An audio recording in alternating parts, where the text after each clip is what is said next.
And we're recording.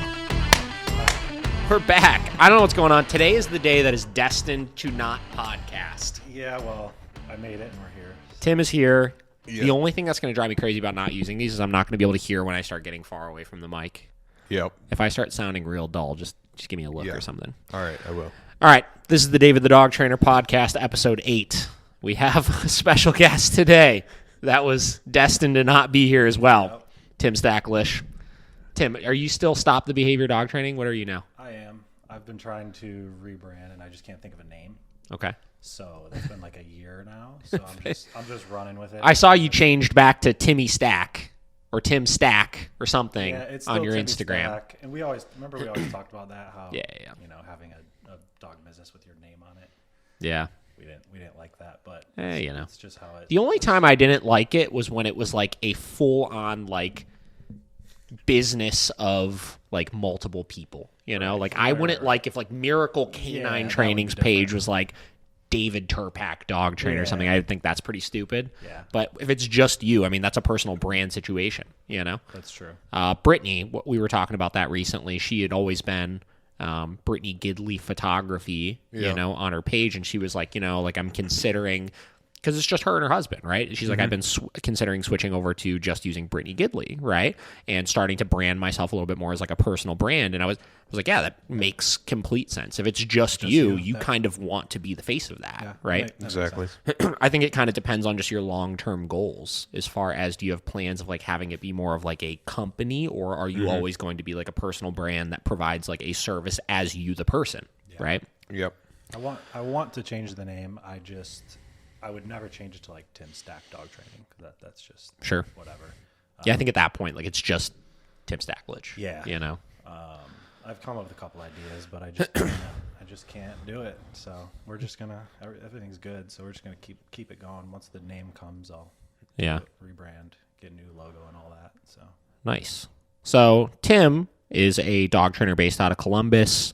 Tim worked for me for a couple of years back with my last company, Heights Canine, and he is a great example of somebody who has, you know, branded off, started their own company, and been extremely successful with it. So I am excited to talk a little bit about that and a little bit about that process, because honestly, I don't think since you left Heights, we've talked a whole lot about like, I mean, we've talked about like how you've like, you know, different ideas you had and stuff like that, but I don't think we ever really talked about what that transition was like for you. yeah, Like really in detail. So I'm definitely interested to talk about that a little bit.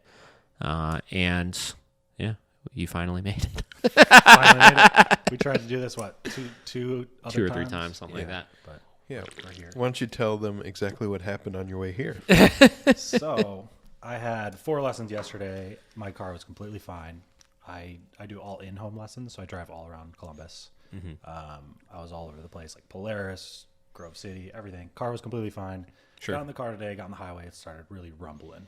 Like the car was rumbling. Car was rumbling. It felt like it was a wheel situation. Stopped twice, checked all the the vehicle, the wheels, and my mic's off, or my microphone's off. And all the wheels looked fine, and then it started getting worse, and my tire completely blew from like the inside of the tire. Jesus. The tire needed to be changed, but I thought I could make it. So, the tire was definitely not in great condition by any means. And so I called AAA. At that point, David was like, I don't know. I don't know if we're going to do the podcast. Josh got somewhere to be, all that. But AAA was pretty good, pretty quick. And then I drove here on a donut going about 60-ish, which, Moral of the story, make sure that you have tread on your tires. Yes. yeah, especially probably in the winter. Yeah. But the dedication we adore. Yeah. Got to do it for the pod, right? Hell yeah. Sweet. Yeah, we're glad you finally made it. Yeah. We also had numerous technical difficulties. We're still having them right now. I keep trying to get these headphones to work, but they're not. Yeah. So we went to go start filming. We were like, okay, well, Tim's going to be like an hour late or so. So Josh and I were going to get started with filming the podcast, and Tim was just going to jump in when he got here. And we went to go turn on the program, and Reaper Software, which is who we record everything through, had some sort of random update that just automatically updated that changed all of our preset settings, which was great. So then I had to call Steve Perino, Compass Audio. Thank you, Steve. And Steve taught us how to fix that problem. And now we're having issues with our headphones having like a weird reverb to them. So I don't know what the deal is. It could be worse. I feel like it's not bad. So if you're questionable. if you're watching the video and we look like we're seeing ghosts or something, it's because we're really annoyed by the It's headphones. just been a day, man. So nothing can go right ever, but we're finally doing So they pulled out the morning beers. Yeah. It's 12:30 now, so Oh, I yeah, feel like it's sorry. sufficient to have like a lunchtime It's beer. a right lunch now. beer. It's obvious. It's 5 o'clock somewhere. Sure. So what's been new between the last podcast and now, Josh? Anything? Not really. Yeah. This is an early one. When did you do the last one? Last Thursday. We always do it every Thursdays. Thursday morning. Yes. Yeah, this is a Wednesday morning. We changed it up. So Yeah. and we're probably going to do one tomorrow as well because I will be out of town next week, so we have to have another one for everybody. Yeah. So this is it. This is the commitment. I will hopefully have this headphone situation fixed by then. It's the dedication. It reminds me of your 3 posts a day. Remember that? Hell yeah. And you were like, you didn't miss a day, no matter what. So, I don't think I did. And there were some times that I should have missed a day. Like I always used to say like that, like doing the 3 posts a day was like single-handedly probably why my last relationship like just like crumbled and fell apart. I mean like the amount of like turmoil that caused in my house of like, no, wait, I have to like make one more post. This has to happen. 1 a.m. Gotta do one. Yeah. Had to I was, do it. I was Yeah, going to yeah. say sometimes there would be the Heights K9 page or whatever would just be like boop, boop, boop at like 12 o'clock at night. It was like, he still got it in. Got it in, you know? And you Just had to be by 12 o'clock. You so. really went in with those captions, too. That was the hardest part, I think, about it, but I think was also the best part about it was I think I realized pretty early on that like my medium was like writing things out. I think I was able to like articulate my thoughts pretty well doing it that way. And I tried to really make sure that they were like instructional, you know, to some degree, something that was like actually going to benefit people, you know? I feel like it gets really easy to fall into the trap of posting for the sake of posting, but like looking at it, it's like, did that actually help anybody? And we've had this conversation before, Josh, as far as like a lot of the content we post now from say like Miracle Canine Training or a lot of the content like you were posting for Heights at the time and stuff. A lot of that content was for the current clients, right? And this is interesting because I feel like you currently, the way you're handling your social media is very much how I used to handle my personal one, not necessarily how we handle our business ones right now. We're like, Three posts a day? yeah, forget the amount of posts per day. I just mean the actual posts that you are making. Yeah. Right? Where I feel like you have 2 types of content you could post. You have the content that is intended to capture new audience, right? And then you have the type of content that is intended to keep your existing clientele engaged, right? So like in our case, like a lot of our update videos we do and content we post as far as some of the quick tips and tutorials and questions and stuff we post are very much like supplemental things where it's like, okay, this kind of goes with the people that are already using our services where it helps just be almost like the handbook, right? Or the guide to help them with like issues they may see popping up. Where back when I was posting like 3 posts a day from my personal page, I think a lot of that content was geared to like a new audience. So I was specifically trying to make like before and after looking videos that showcased what we do at its finest, not just like the process, right? I really tried to make sure all of the instructional posts I made, whether it was like the caption pictures or any of that kind of stuff or the questions of the day and stuff, I tried to make the answers geared towards people that didn't necessarily know who I was, that could take that and without having any pre-existing training, be able to implement it into their day-to-day to some extent, right? And I feel like that's the reason why my page grew so fast doing it. So I did it for a year, and I think I went from like, I think I had like 2,000 followers at the time to like, right now I think like 6,400 or something like that. And like it's stayed pretty stagnant since I've stopped making those posts. But like it really popped in like a year of me doing that because I felt like it was a lot of content that was geared to new people, right? And it's interesting because I've been trying to find the balance of like how do I get back to like having content for the new people as well as for the old people. But I think the dilemma I'm in right now is having like a full-time media person. She's just posting the day-to-day stuff that's going on at the shop. She's not able to generate and create content like that that's intended for a new person because she's not a trainer, obviously, right? Where I think if I wanted to get back to that, I would have to kind of take the reins of creating those posts a little bit more. And that's the boat I think you're in right now, is because you're creating all of the posts and doing all of that stuff yourself. You're able to really know what looks the best, right? And actually, you would have a lot of insight on this because like you ran a lot of our social media for a little bit, and coming from somebody who is not a trainer that was kind of creating these posts and creating this content to put out.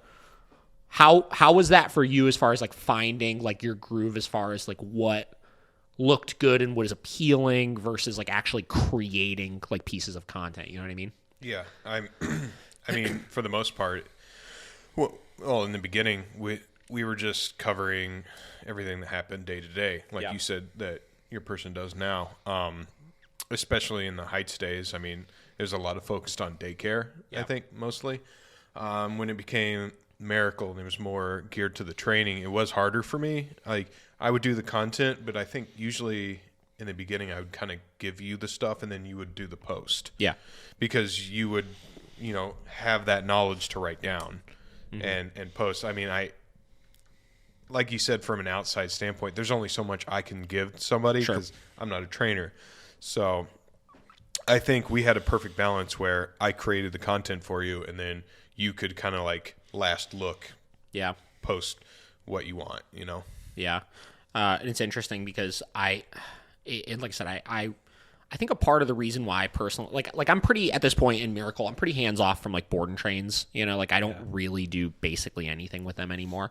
But I try to at least every round have like one board and train that is like mine, right? Yeah. And I think I do that for two reasons. One, because I think it really keeps me sharp with stuff, right? So it keeps me kind of on my toes, ready to, just kind of change or see how I can do things better or be able to. Time to kind of like experiment with new things, right? Yeah, and at this point, like I feel like the program and stuff, it's good, it's concrete, it's very easy to follow, but it's like, okay, cool. Where am I noticing as I work with different types of dogs, like hiccups in it or different adjustments that need to be made and stuff, so that I can then have a better idea if one of the staff members or trainers comes up to me and is like, hey, I'm having this issue at this point in the program. What do I do? Right? I could give them very concrete, clear information, knowing like, okay, I saw that, a month ago, and this is what I did to kind of help with that, The second side of it is I feel like it gives me an opportunity to really showcase like my training, right? Because at the end of the day, like, everybody is we're kind of trying to push all the trainers to have their own little kind of like personal brand throughout the company and to, build that rapport with our clients and stuff like that. But Miracle Canine Training is still like my training program that I created. And I feel like me doing that and taking a dog start to finish through that program allows me to showcase both to the staff as well as to the clients and stuff what that should look like. You know what I mean? Now, what I think I need to start doing now is I need to do a better job of, with those dogs that I'm working with, creating the type of content that I used to create, of more like showcasing those things that can then be pushed out to a broader audience, not just our current clientele, right? Yeah. I could showcase like, this is how we work on this is what this should look like, and verbalize it in a way where it's not just for the owner of that dog, it's for bringing in new clientele. Yeah. So I think I need to find the balance of that now is what I'm kind of looking to do. You could take those before and afters too, like you're talking about, and just use that with that dog, and put them back on your personal page too. Yeah, for sure. I think the personal brand is something I haven't been super concerned about as of late. I've been more concerned with the company and creating an image for all the staff there and stuff, because I think a lot of the issues I ran into with Heights was I bottlenecked myself and it became too much, I think, about me. You're doing, and that wasn't super beneficial like either. 10 lessons a day. Yeah, well, I'm still doing that. But that hasn't changed. On top of like working board and trains as well. Yeah. So for sure. Yeah. So I think what you do personally is great, because you've been getting a lot of like high profile, I guess, clients, you would say, you know, with the football teams and stuff. And I think you've done a really good job at showcasing that. Like, Thanks. like, hey, like, yeah, like, you know, this, you know, someone that's going to give you a lot of like traction, and you're able to like take that and put a pretty good, decent like content out for it. Yeah. And I think that's really been beneficial for you. For sure. And I think maybe even something like what we've done with David in the past is, because I know you do a lot of like the before and after kind of like short videos and stuff. Like maybe even if you did like your own little, you know, maybe like a this is how we do it kind of thing, you know, like a walkthrough of maybe how you get to walk like that or something. Right. Yeah, I need to make more like a longer video. I need to put myself more on screen. Yeah. More talking as opposed to just, cause or like, more just you know, more me. Yeah. Yeah. Yeah, I post the clients doing all the stuff that I teach them. which is cool though. Right. I think. Yeah, I think you it's really know, cool. yeah, It's different. I feel like no one really does that. yeah, And a lot of people, like a lot of other trainers that I know, friends and stuff, they always comment on that. They think it's really cool how like I teach the clients to be like a trainer. Almost. yeah, for sure.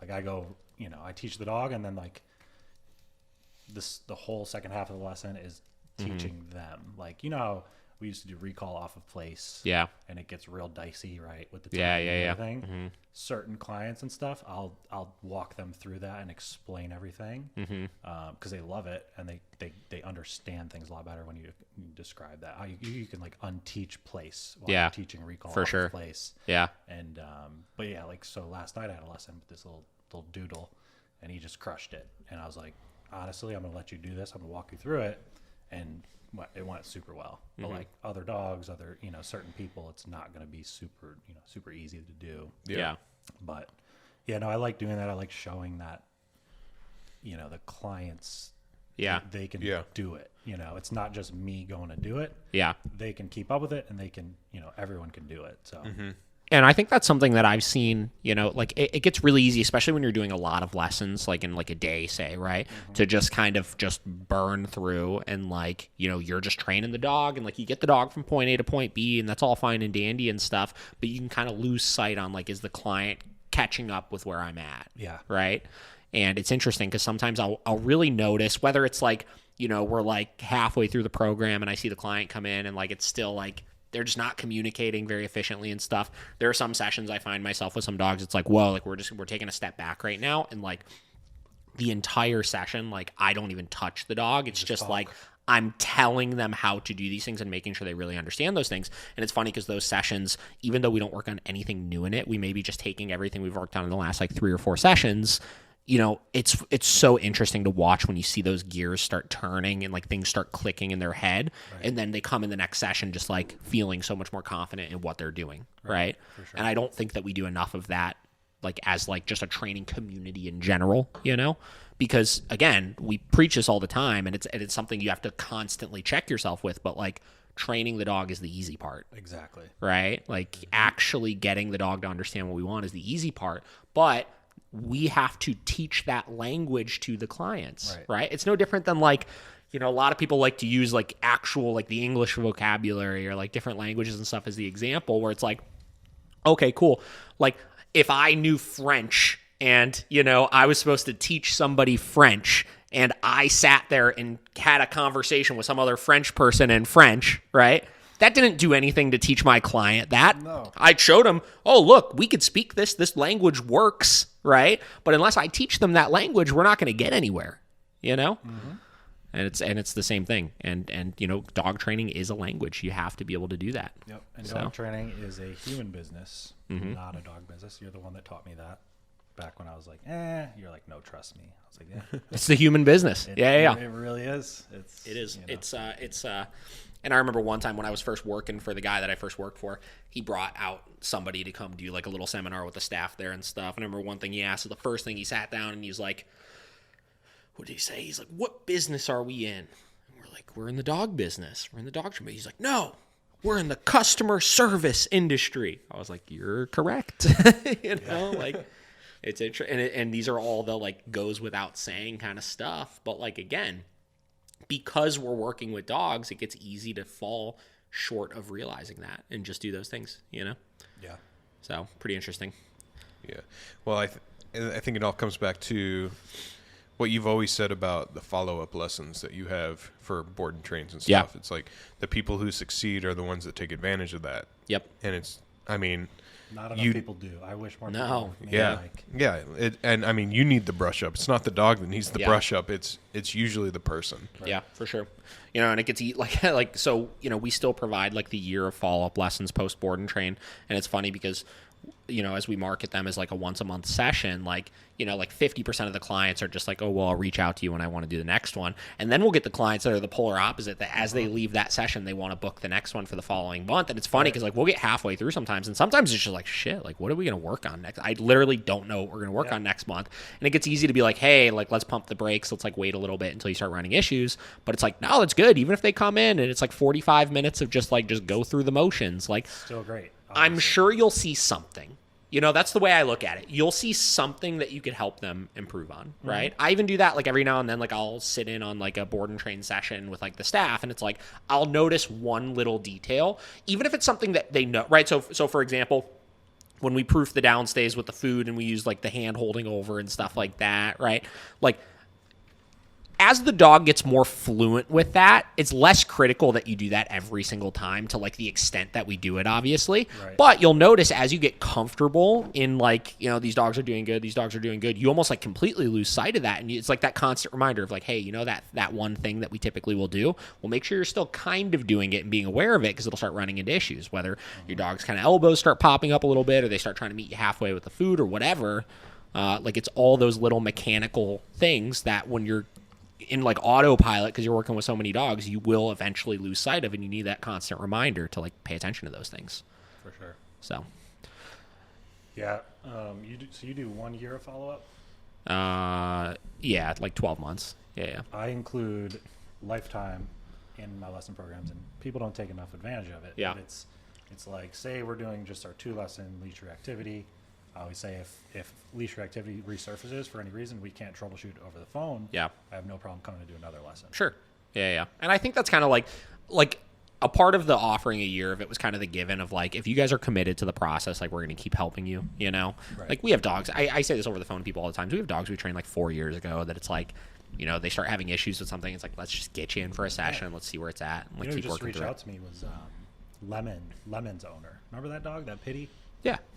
Yeah, she just was like, hey, just wanted to like say, hey, you know, you trained Lemon, Jordan trained. I Nice. did a couple lessons with David just like 2 days ago or something like that. Yeah. It's pretty cool.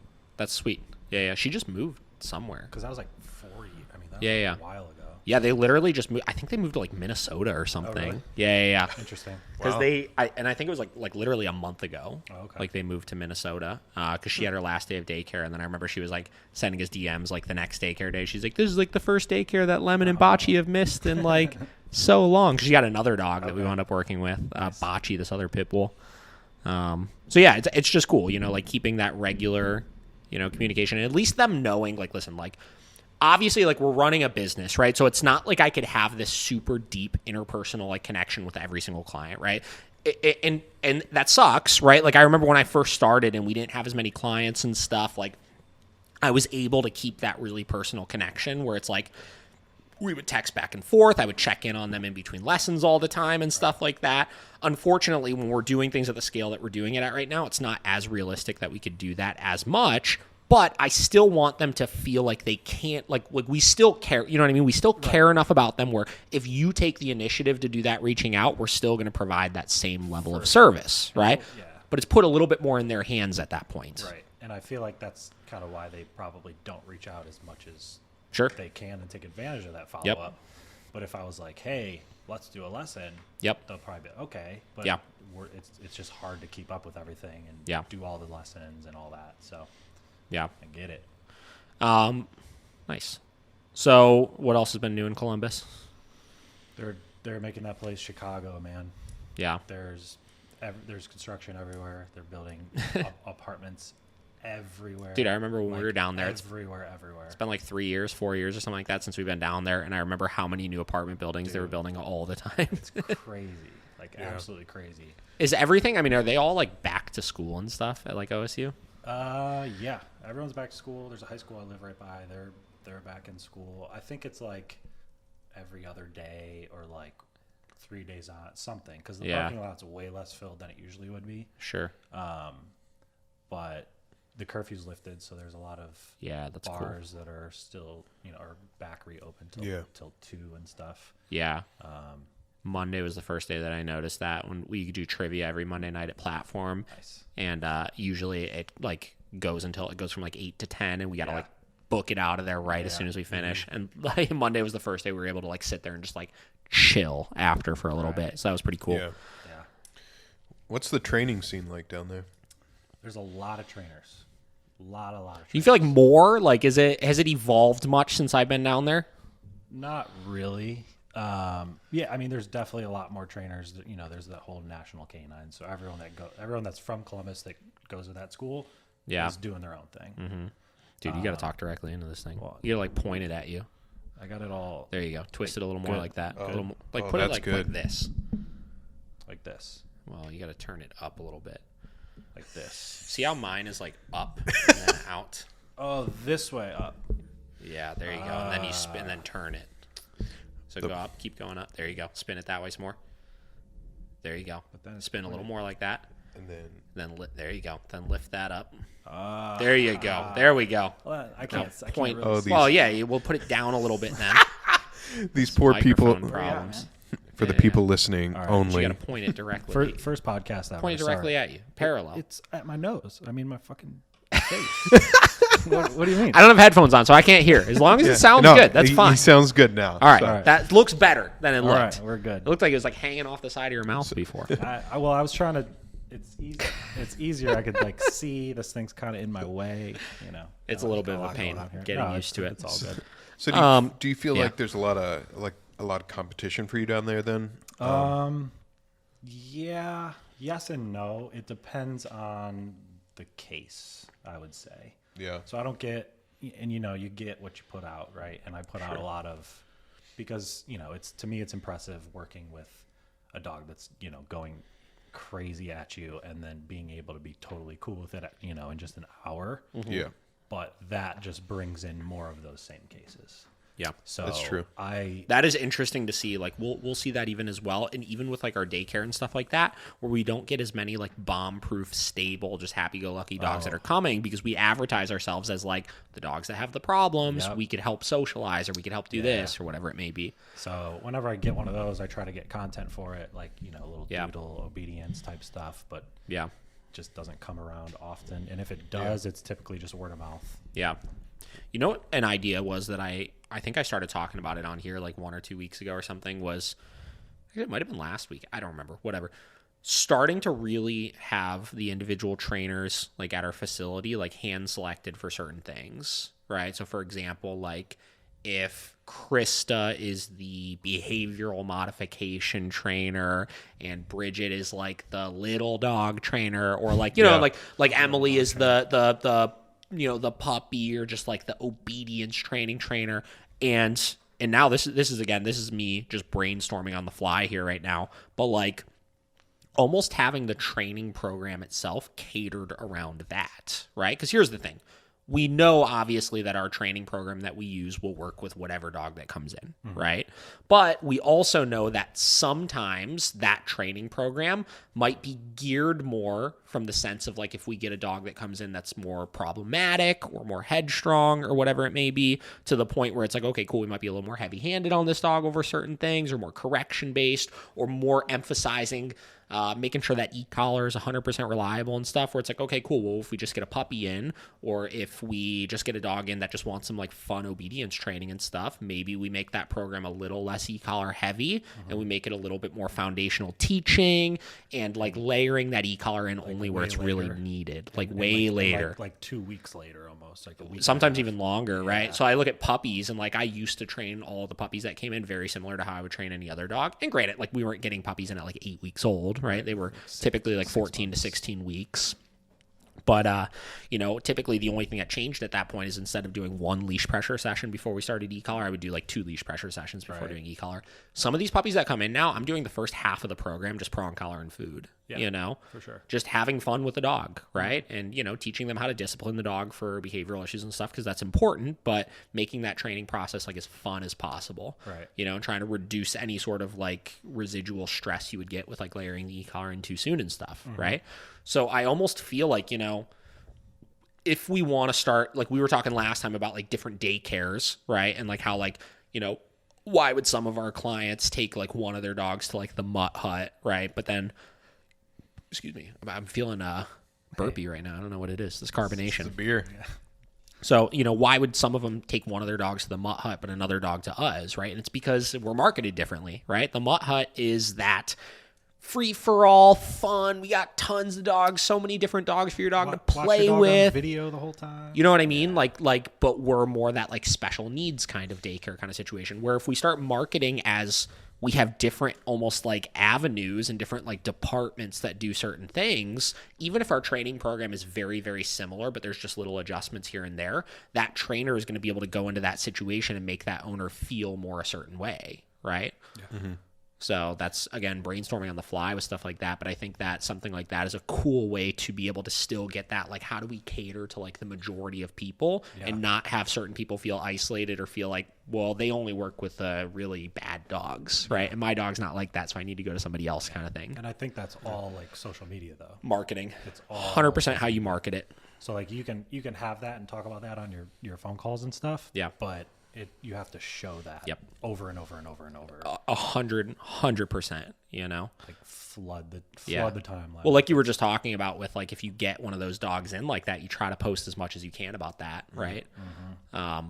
I think that's something we need to start doing a better job of highlighting is the differences in the dogs, right? And again, that's the marketing where it's not for us, it's for the other people. Because listen, it's funny because like we say sometimes like if a dog comes in for a board and train, we don't even frankly need to know what their issues are because we're just going to train the dog the same no matter what. And you'll figure it out when the dog gets there. But that doesn't do a good job of showing then new clientele, like we were talking about, that there are, the differences in behavioral issues that they're coming in for and how that case can fit a little bit more to their specific needs, right? Mm-hmm. Where when we used to get dogs in that had very specific problems at home, we would highlight those very specific problems, even though the way we worked through those problems was no different, right? Yeah. Mm-hmm.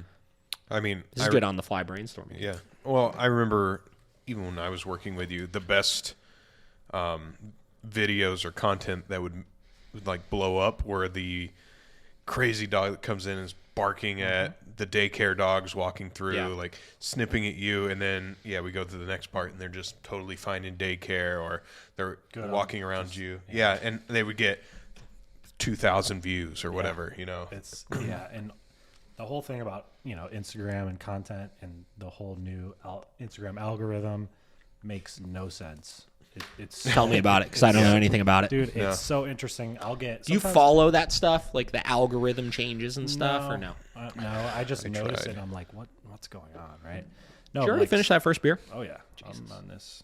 Yeah. He's calming the nerves. I told you. I was a little nervous. I said if it was just audio, we'd be fine. But it's that damn camera. Yeah. That camera here, So, I think I have a question for you. So so back when like you were building, maybe like at the same status that he's at right now, was it Instagram or was it word of mouth? Which one do you think was the most important? Well, Instagram wasn't really anything back then. We had an Instagram right away with Heights, but we didn't utilize it very much. But it's wasn't nearly as big as it is now, obviously. Social media is not that big. Word of mouth was everything because all of our clientele, it's like it literally was. It was funny because like if we had one dog in for a board and train, right, the next like 3 clients that signed up were people that person told about us. Yeah. Right. I'm like about probably 70% word of mouth. And it's interesting how you see it go that way. It's like, and then you train those dogs, and then it's like the next 3 people that come in were referrals from those dogs,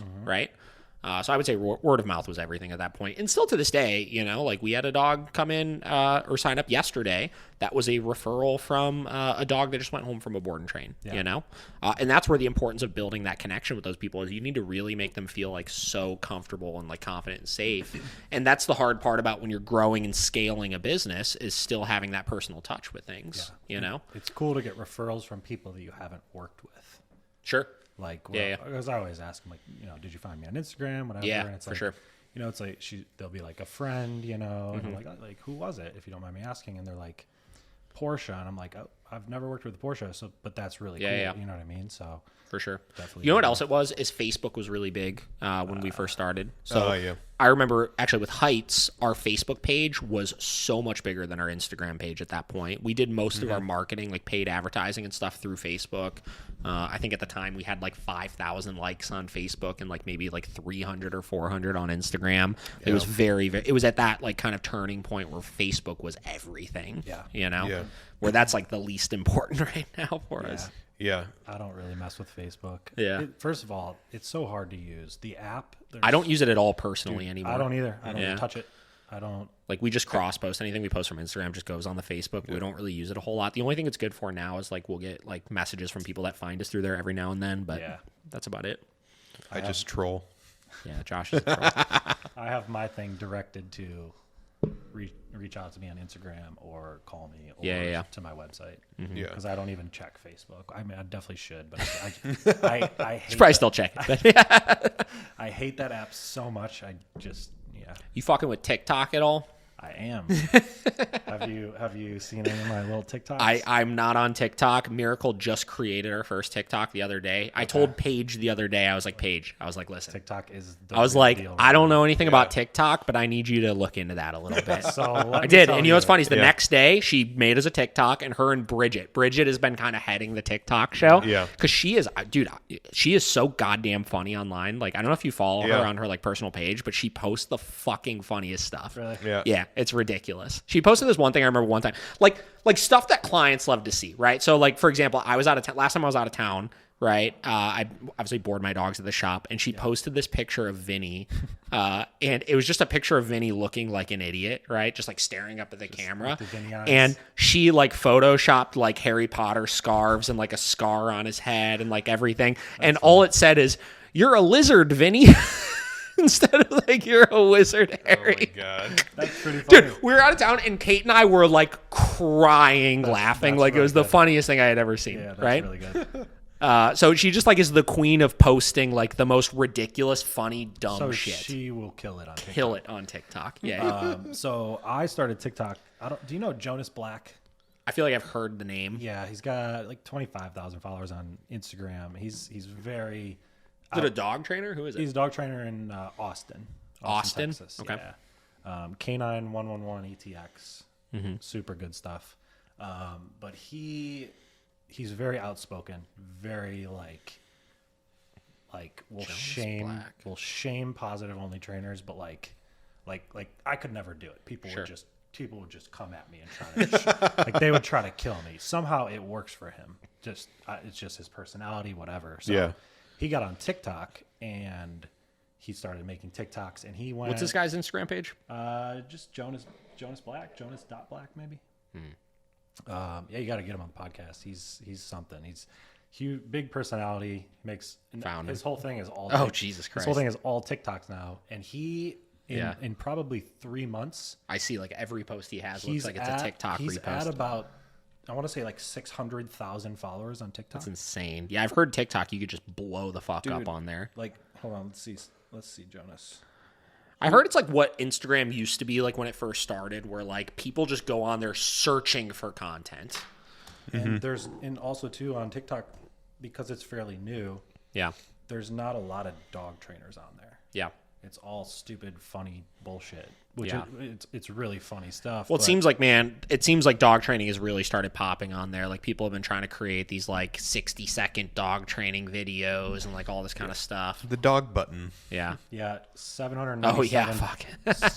797.9 thousand followers. That's on so many. And it had to be less than 6 months when he started. So what I'm really curious about is TikTok, from my impression, and again, this is somebody that isn't on it, so I don't really know. It seems to me like it's a younger audience that's on it. So what I'm curious about is if you get really popular on TikTok, like how much of that is actually going to turn into like sales? I hear there's a lot of older people getting into it. Yeah, older people are on TikTok. I don't know why. I don't know how, but like it's just the thing. But no, so the whole reason I started doing it is because Jonas would go live, and there'd be like 500 people in there. You go live on TikTok, and he'll just answer every single question, whatever. Hell yeah. And people from Ohio, they're like, "Hey, do you know a good dog trainer in Ohio?" Oh, and you reach out to them or what? Well, no, he always like gasses me up. He's Oh, like, that's fucking sweet. He's like, Yeah. Tim Stack, tag them in the comments, blah blah blah blah. Yeah. Like, it's your go-to guy. Yeah. And so I've booked probably 8 different lesson programs from his TikTok live referrals. That's really cool. Wow. Which is Yeah. that's so insane to me. Well, that's You know where you what start getting into the other conversation about homing up with a lot of these other trainers around the country, right? Yeah. Not that I don't really talk to that many out of state trainers at this point. Like I have a couple of guys and colleagues and stuff that I'll still talk to on a semi-regular basis that'll refer people to me. But I've gotten a handful of those, where it's like, somebody reaches out to some person in California. They're like, Yep. hey, I'm in Cleveland, right? Yeah. And we're in a big enough city now. Columbus is a big enough city is too, where it's like huge, dude. there's a lot of people in there that are going to be following these outside people that if you're tight with them, they're going to refer them out to you. Yeah. Yeah. It's still to this day. If people like Charlotte, North Carolina is one in particular where it's like one of my really close friends, Dave Meyer, he has a dog training business out there. And if anybody reaches out to me that's in Charlotte, I'm like, yo, go to this guy. Yeah. Right. Columbus, obviously, Columbus isn't super far, so some people make the drive up here. But like if they're just in Columbus and they're like, hey, I'm looking for a local trainer that does one-on-one sessions, it's like, boom, this guy right here, Yeah. So Same deal. it's Send people your way. super interesting. I think one of the biggest things too, because you've been doing all those Ohio State players, they go all over the country, and now you're going out, and you got these little seeds planted all over the country, and I think that's really, really cool. Yeah. It's definitely pretty cool. I mean, that's kind of not my plan, but I would love to do more of that. Yeah. Obviously. Just travel's fun, obviously. Oh yeah. But yeah, no, that's opened up a lot of different avenues, Yeah. which is pretty cool. Hey, hold that thought 5 seconds. All right, we're back. First pee break is done. We're all feeling refreshed. All right, so we were talking about so Tim obviously is in Columbus, Ohio. Columbus, OSU Buckeyes. We got a big football team down there. Yes, we do. When we were down there, we started getting connected with like a very good amount of the players from there, and because it's such a big school, what's interesting is like you kind of always have that like reoccurring like connection with people before they get into the NFL, but they're going to the NFL one way or another, Exactly. right? Which is actually pretty sweet. Have you stayed in touch with any of the current football, like whoever's playing for OSU right now? No.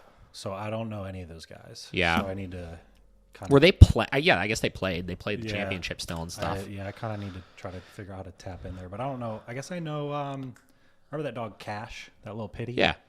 Jalen. That was Yeah, his yeah, name. Jalen Brown or something. Jalen. I don't know. Jalen. He was cool. Yeah. He's a receiver, but yeah, I need to reach out to him. He said he wanted to do a little follow-up lesson with Cash. I said, just let me know. Yeah. I feel like you could also like just reach out to a lot of those guys and just shoot them a DM and just be like, yo, like come in for a free session or something. Let me show you what I can do with your dog. Right. And if you're interested, let's do it. Yeah. And because they're going to be such big name people, It's like a wor- lot of it's them, totally worth it's it like to even just if you do it do- for free, it's like worth it for the connections then at that For sure. point, Yeah, right? Like Dwayne was my big, big client, big name, and I got Terry McLaurin through him. Mm-hmm. I mean, obviously they're all on the same team. Antonio Gibson, who's that really good running back, Yeah. rookie running back. He's got another puppy, so I'm probably gonna go back to e-collar with that. So we did some puppy lessons. Yeah.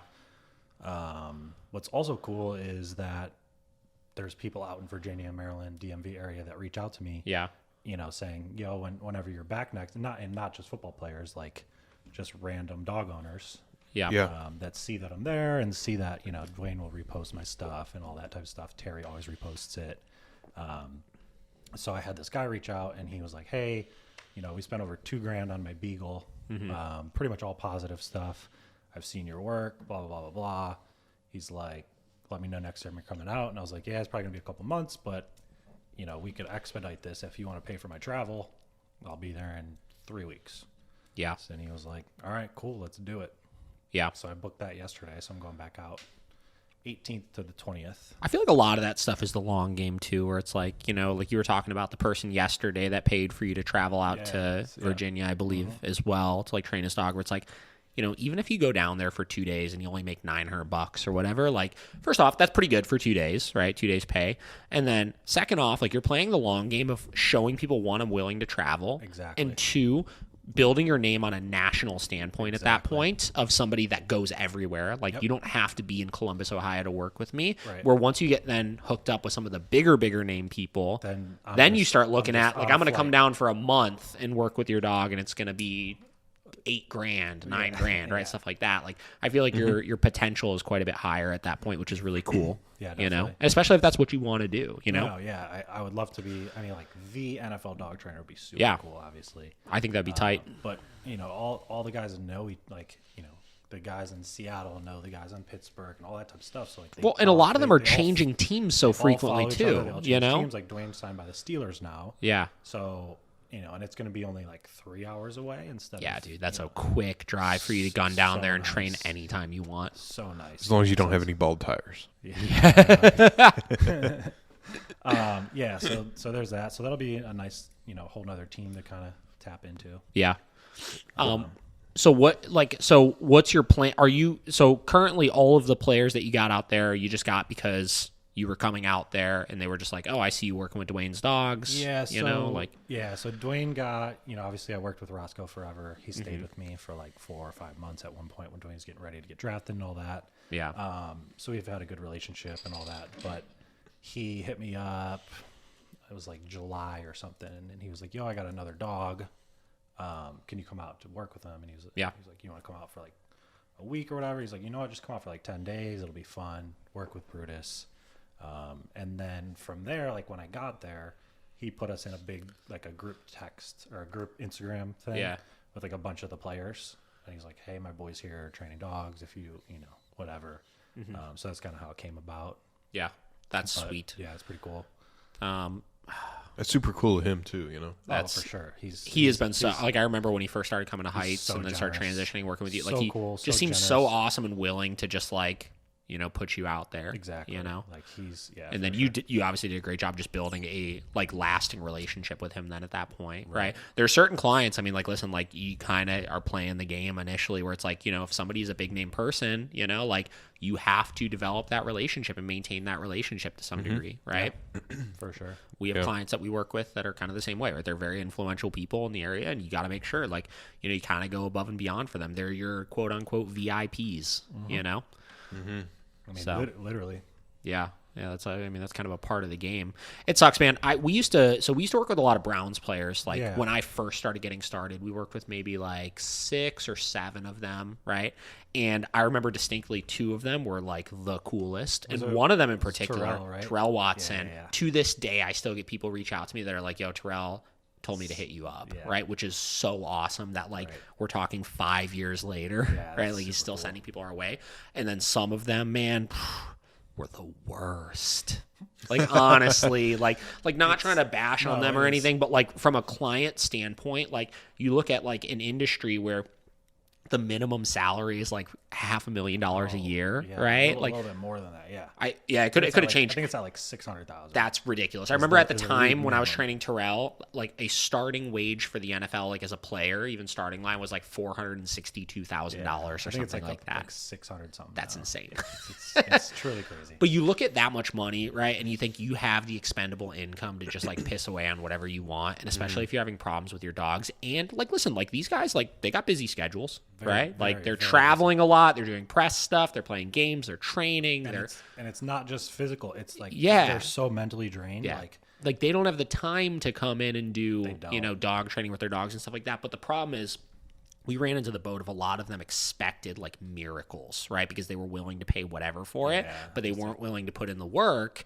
And I remember one in particular, I won't mention his name, but he had a dog and he was just like, it was a little dog, and the dog was having issues with like, you know, biting strangers and stuff like that, and the dog killed it, man. We did a board and train. This dog was such a little rock star, and they just couldn't manage the dog, right? They never put the e-collar on the dog. They would never use the crate with the dog and stuff like that. And I remember one day, it was like the middle of the night, it was like 11:30, 12 o'clock, and I just got a text from the guy, and he was just like, hey man, you know, just reaching out to see if you want this dog, because if not, he's going to the pound tomorrow, because like we just like can't deal with this anymore or something. It's like, okay, well, you've literally done nothing since you've had him, and now you're just going to give him away after you just spent like $4,000 on training for him. It's like, and that's the biggest thing is when they, just keep the e-collar on. Yeah. Even if you don't use it, even if you don't Just put use it it on. much, Just put it keep on. it on the dog. Yeah. That goes such a long way. It really does. Like, honestly, just keep that's it a on the good dog. point, is like literally like power of habit, right? Yes, like all exactly. you have to do is put it on in the morning and That's take it. it off at night. And like, if you do that, even use if you it don't touch one it, time a day, that is a success. exactly. Right?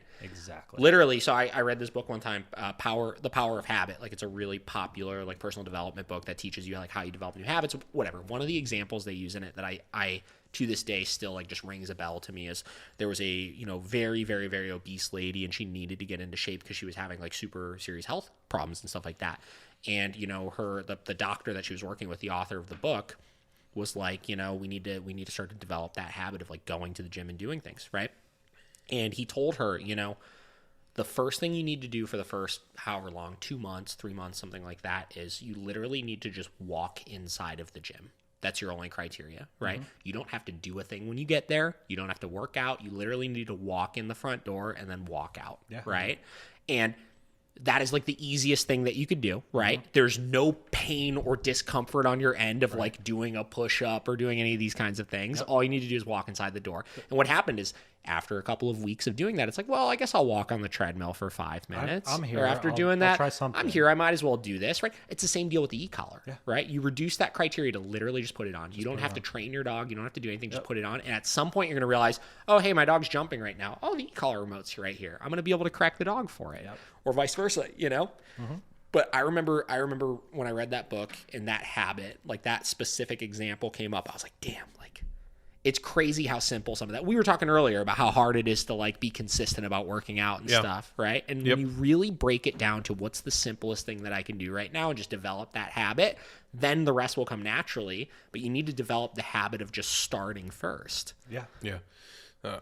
There's a book that I've been looking at recently. It's How to Get Out of Your Own Way. And I feel like I've heard of that. It basically, it just talks about how you subconsciously put these roadblocks in before anything that could be the simplest things, washing the dishes or, cleaning your room or going to the gym, and how hard it is mentally to break through that after you put it up. Yeah. And it's so funny that you can, simple things like that, like go to the gym or do the dishes or whatever, it just becomes such a hard thing, in your own mind. Yeah. I mean, going back to, training being like, like human training and stuff like that as well. I feel like a lot of these examples, like when you get into books like that or The Power of Habit and stuff like that, you start looking at these things and it gets very easy. Like even in my mind right now, it's like, it gets easy to be like, God, fuck, like just do it, right? Like it's not that hard, right? But that's because I literally do it every single day. You literally do it every single day, right? Yep. These things have become habits for us already when they may not have been that way before, but we need to figure out ways to empower and coach owners through doing those things more successfully, right? Mm-hmm. And for some people that, you look at, I'm sure you see this, we have clients that come in, man, their lives are so dysfunctional already, right? Like you could just tell, like as a person, like your life is just all over the place, right? Which no fault of their own, right? It's just like everything's a mess, right? It's chaotic, right? Mm-hmm. And when you figure their life is that chaotic already, like how are they going to find any sort of normalcy and structure in like training their dog, right? And if we put in place these expectations right away that it's like, you have to do this, and this, like that's going to be so overwhelming for them to do, or sometimes you have to break it down like that, and right? And they don't even have the time and they can't do it. Like literally, I have a client too, travels all the time, and the dog needs that consistency more than anything right now. Yeah. And he's like at his girlfriend's place. Yeah. At his place sometimes. He lives with people. The girlfriends are over. The dog growled at one of the roommate's girlfriends. Sure. It's just everything's a mess. There's so much changing, and the dog is so overwhelmed by it. Right. And they went through a divorce, recently, and now, the dog keeps, acting out, but he keeps taking vacations. So it's like, I had to get real. I'm like, you gotta. We're never really gonna get to a good place with this dog unless we have some consistency, right? Mm-hmm. So. Yeah, we'll see that a lot where it's like the situation already is so unideal for the dog. It's like, damn, you look at like, what is a realistic expectation right now of where we're going to be able to get with things? Right. I worked with a client actually 2 good situations last night that I feel like describe this, right? So one, I worked with a client last night that has a 1-year-old German Shepherd from a legit breeder. Like, it's a good-ass German Shepherd. Hard-headed, stubborn, sketchy, you know what I mean? Like, Sketchy, like, well, sketchy from the standpoint of, like, he's confident and, like, he'll like, get you if he needs he to. might get you if he Yeah. needs to, right? But he's Yeah. young, so the owner hasn't seen that yet. Right. But And, that's- I think they're kind of, in a good position, whatever. So they have this German Shepherd. They have no control over this German Shepherd. And, they ran into a situation the other day where I guess she was like, we go over my mom's house, and it's an older lady, right? They go over her mom's house, and her sister and cousin and stuff, they all come over to like help their mom with something, right? And they had this German Shepherd there, and she was like, yeah, he typically will go run with the other dog in the house and like bark at the door when people come in and this and that. She's like, but the other day, people are coming in and out all the time, and my cousin came in, and as soon as my cousin came in, my German Shepherd was upstairs, and he came charging down the stairs, saw her, started freaking out, and jumped on her, and then did like an air snap like right in her face, right? And didn't bite her, which is good, but it's like, dog's a year old now. She had never seen a sign like this before, but she had been just kind of throwing the dog into all of these situations all willy-nilly where it's chaotic, right? That dog isn't designed to handle that type of situation of people coming in and out all the time, right? And things changing and seeing different environments and being around other dogs that are reacting and creating all of this chaos and stuff like that. And she was like, holy shit, like that was the first time I really realized, like, oh my God, this is worse than I thought it was. And like, this needs to get resolved quickly, right? And the conversation that I had with her was like, listen, like, you're putting the dog in situations right now that are not ideal, that are not going to be beneficial at all. So you need to reevaluate when you go there, right? Is this a good idea for you to be bringing the dog, first off? yeah. Second off, if you're going to bring the dog there, what kind of structure do you need to implement to make it as good as possible in an already non-ideal situation, right? And how do we make it successful in general? And also work on that at home first. Well, of course. I mean, that's the other side of the equation is like the dog is already so out of control with that kind of stuff, and he's very non-sensitive, right? Like you can nail this dog on 100 on the e-collar, and he's kind of the dog that'll just kind of tough through it, most of the time. So it's like we need to gain some leverage first before we even start thinking about putting the dog in situations like that, right? But a lot of people I feel like are like and not necessarily this person, but a lot of people are like borderline delusional to how bad things can get if the situation around the dog is so unideal and so chaotic, right? You can't expect these dogs to navigate all of these really complex situations so effectively. Yeah. Dogs are such simple beings, and they need structure and routine. And we're so complex, and a lot of people think that, like, you know how it goes. I mean, this all comes back down to what you guys were saying earlier. I mean, it's not an animal business, it's a people business, and people really need to take a step back and look at their entire situation before they think, oh, I can just go to a trainer and then my dog's going to be perfect. A lot of our training is them understanding why they can't do some of the things they want to do, right? Like Vinny, when you start getting into like working breeds and stuff like that, like he's not a dog I just take everywhere with me, right? He's not a dog I just put into any situation and stuff because he's designed to just be too on all the time, right? It'll create problems, right? I'm sure you see that with Grayson, and Rocco's a pretty well-bred Doberman, like I'm sure he's a little bit more complex with that kind of stuff too and everything. And, some dogs can handle those things and some dogs can't. So people got to realize that. Vera, though, she could go anywhere. Virtually, right? You got the other side of the equation, that dogs that can handle a lot of things, right? And they could do okay with the constant change and stuff because they're so stable, like temperament wise. And that's such another big thing. How, like, I'm sure you've millions of times, their dog passes away. It's a Mastiff. The dog was amazing, never needed training, all that. Then they get another Mastiff. And the dog is a dingbat. Dingbat needs serious help, and they're like, I just don't understand. It's like it's not a breed thing. Every dog is different. Yeah, for sure. No matter what. So that happens all the time.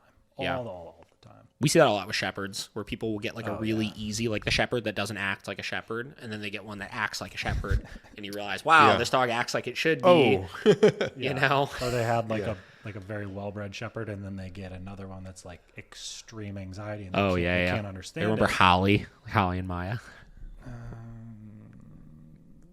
No. What was the guy's name? Dwayne, or what was the guy's name?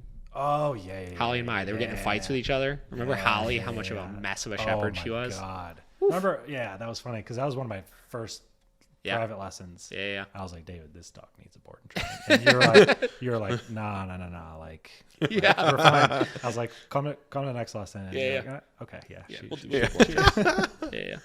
Yeah, you didn't believe me. You're like, oh, you'll be fine. It's your.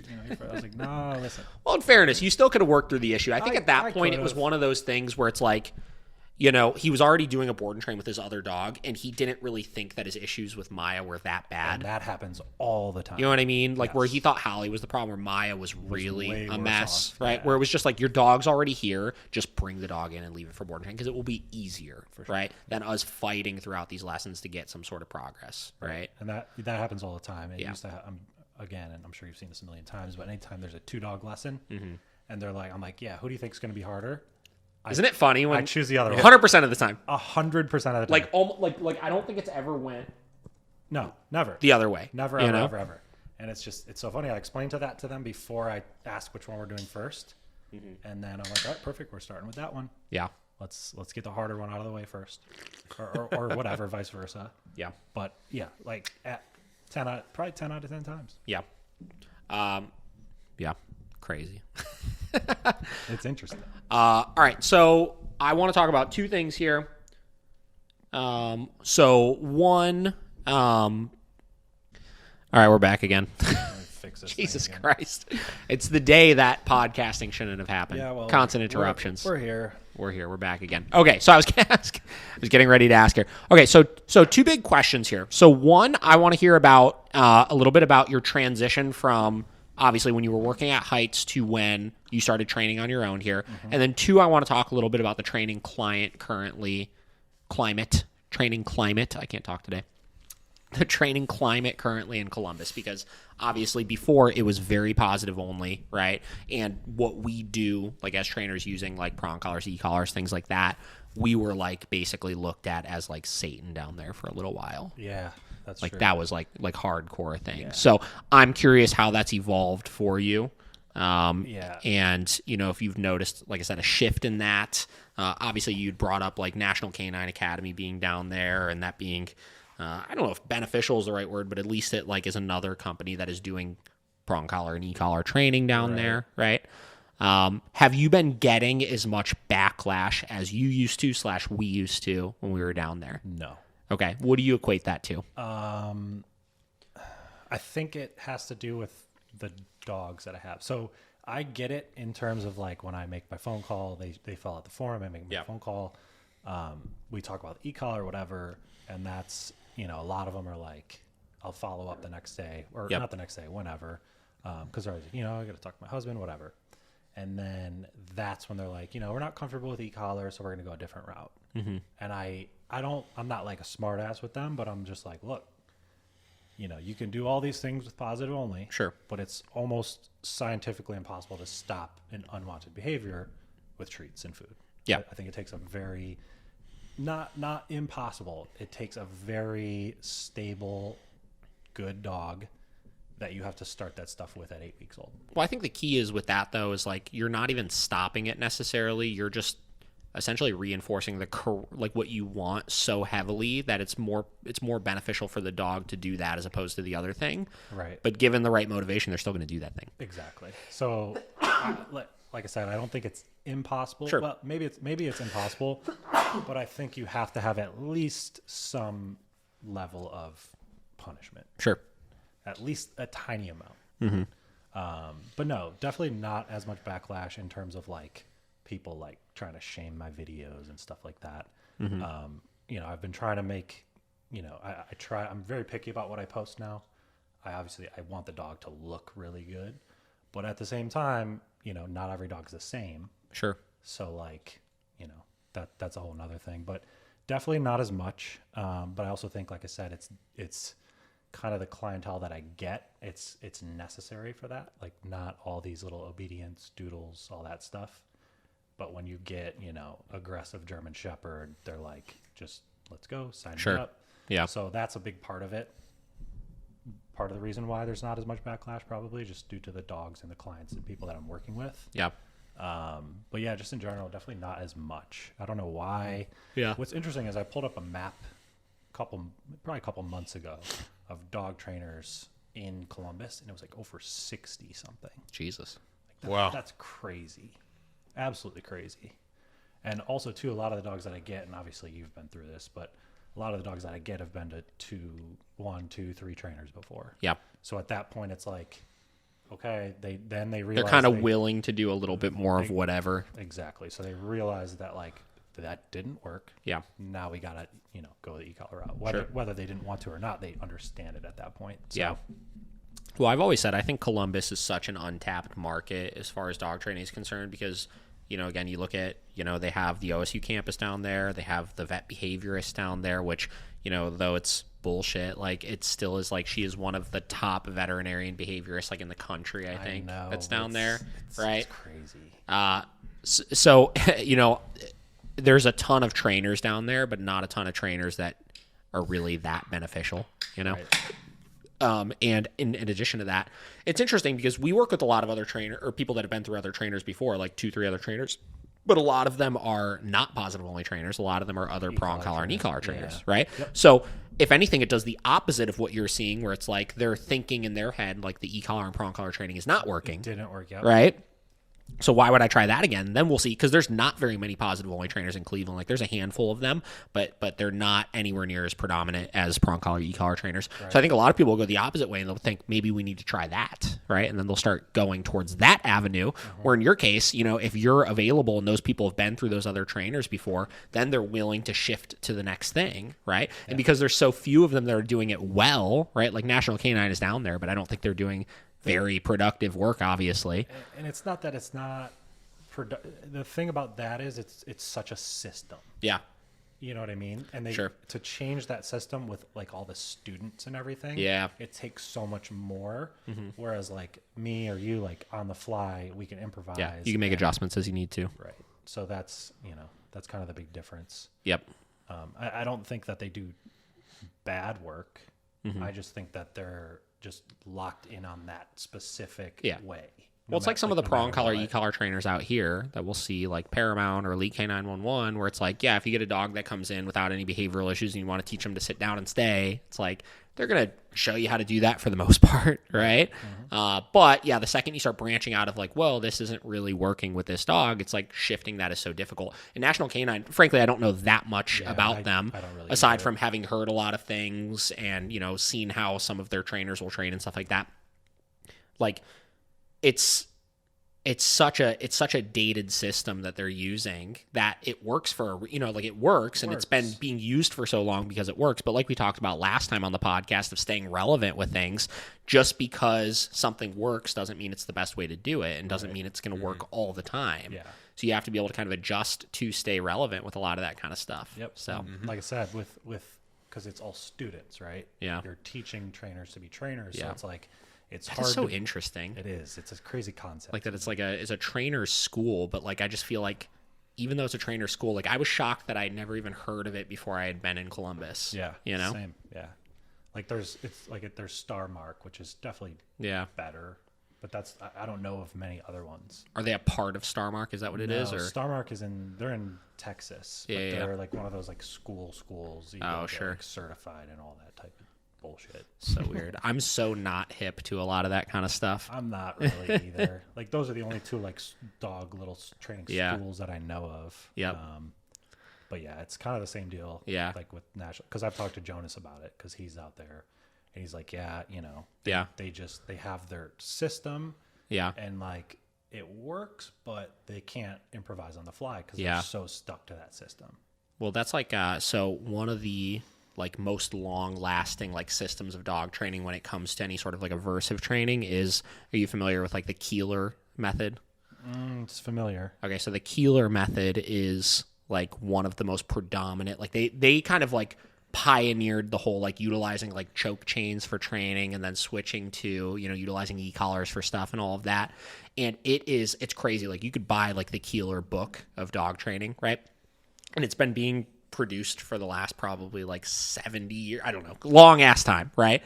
Okay. And I'd have to actually look out like how long it's been around for, but there are some trainers out there that literally will just swear by it, right? And it's the whole like old school of like guys. You hold the leash in this exact way, and then when you teach the dog to sit, you do it in this exact way, and to teach the down, you have to do it. You know what I mean? Like, and there is like a black and white, like this is the only way to do it. Yeah. And it's one of those things where it's like some people swear by it, where it's like, you know, like you follow those steps with any dog and you're going to get the results that you need, right? Mm-hmm. And it's going to get you a lot of the way there, and it's a good system, but there are always going to be adjustments that need to be made to systems because some dogs are just going to figure things out slower or faster or need more pressure or need less pressure. Yep. And I just don't think you could ever make it so black and white. No. You know? And then that's how you evolve as a dog trainer. So like, I think we've talked like how I do in-home lessons. Mm-hmm. So it's a whole lot different than being able to experiment and stuff with a dog that's in a board and train. Yeah, for sure. I think that has made me such a better trainer. Like doing the in-home lessons? Yes. Yeah. Because I have to go in there. Yeah, do it on the fly. Got to do it on the fly. Got to think on the fly. Mm-hmm. Like I had a lesson with Terry McLaurin in Virginia. He's got a golden doodle something. First lesson was brutal. Like you know, like such a sensitive. Remember that? What was that one dog that you'd touch his neck and he would like squeal?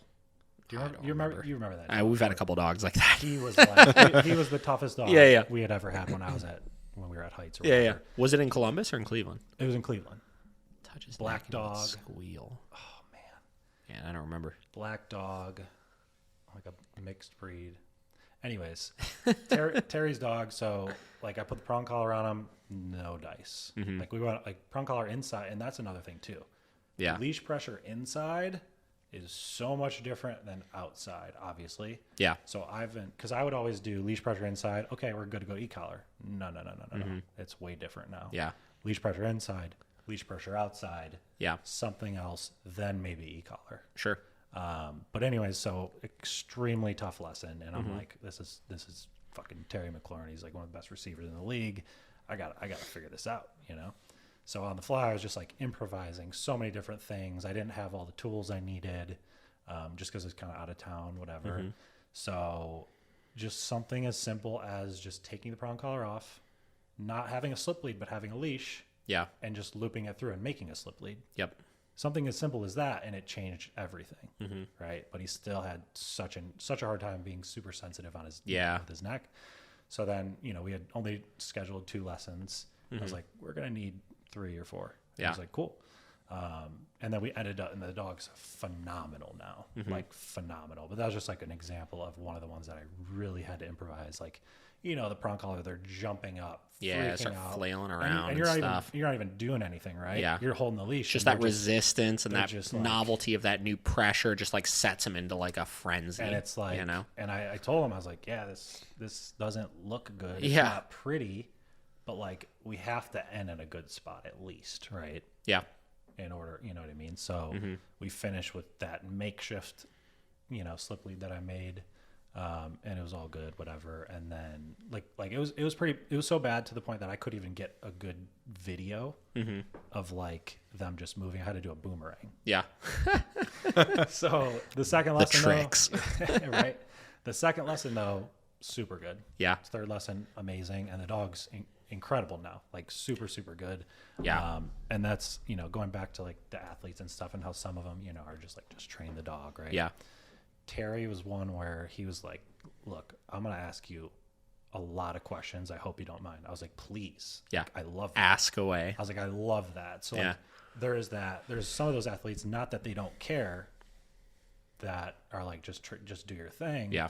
And then there's some people that are like super interested in it, and that was just one of the examples. But that was super cool. He sends me videos and stuff, like really good stuff. Yeah, that's cool. I feel like doing in-home lessons is cool though, because you know you figure like how many times, like I did a lesson the other day. I feel like every time I talk with anybody, it's like, oh yeah, referencing this lesson, referencing this lesson. I mean, that's what our life is, right? So I did a lesson the other day with a Weimaraner that's like halfway through its program, and it's a young dog. It's like 8 months old, 9 months old, something like that. And, the dog, we got basically doing everything at the facility, like perfectly fine, right? Doing really good with it. And we did our first session like off-site at Home Depot the other day, and the dog was just like Space Cadet the whole time, And we had to work through it.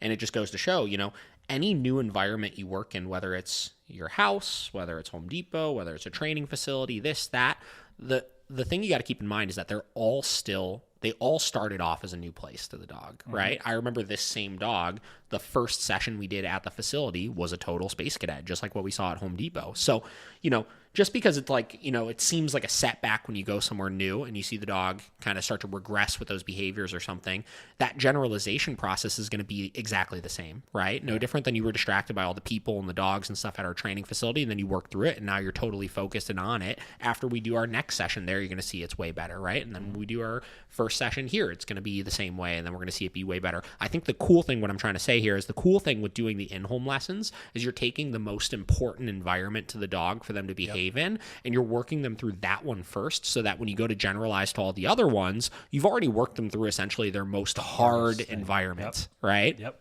And you've got them into, rehearsing that compliant state of mind in their house, which is the place we find owners have the hardest time doing it. And the problem with doing things at a facility, or what can be the problem with doing things at a facility, is that the dog always goes back home to the home environment, and then it's loosey-goosey, everything's cool, and back to my normal self again, as opposed to like they're working through those stressors there, right? In the moment during the session. So what have you noticed as far as doing things in home, as far as how rapidly the owners will see like success in that environment, as opposed to like if you're doing things at a facility where it's like you got to get like halfway through the program, then address that behavioral issue head on in the house, Yeah, so it's definitely they're a lot more impressed.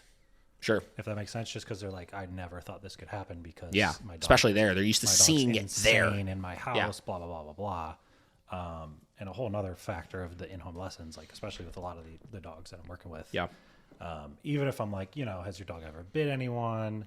How is it fearful of men coming into the house? Like those are my main things. Yep. But even when they tell me one thing, they don't, that's not always the situation. So I usually come in with, the place bed shield, just in case. Pet corrector in one hand, just in case. Yeah. You know what I mean? Sure. But no, definitely people are I'd say more impressed. Yeah.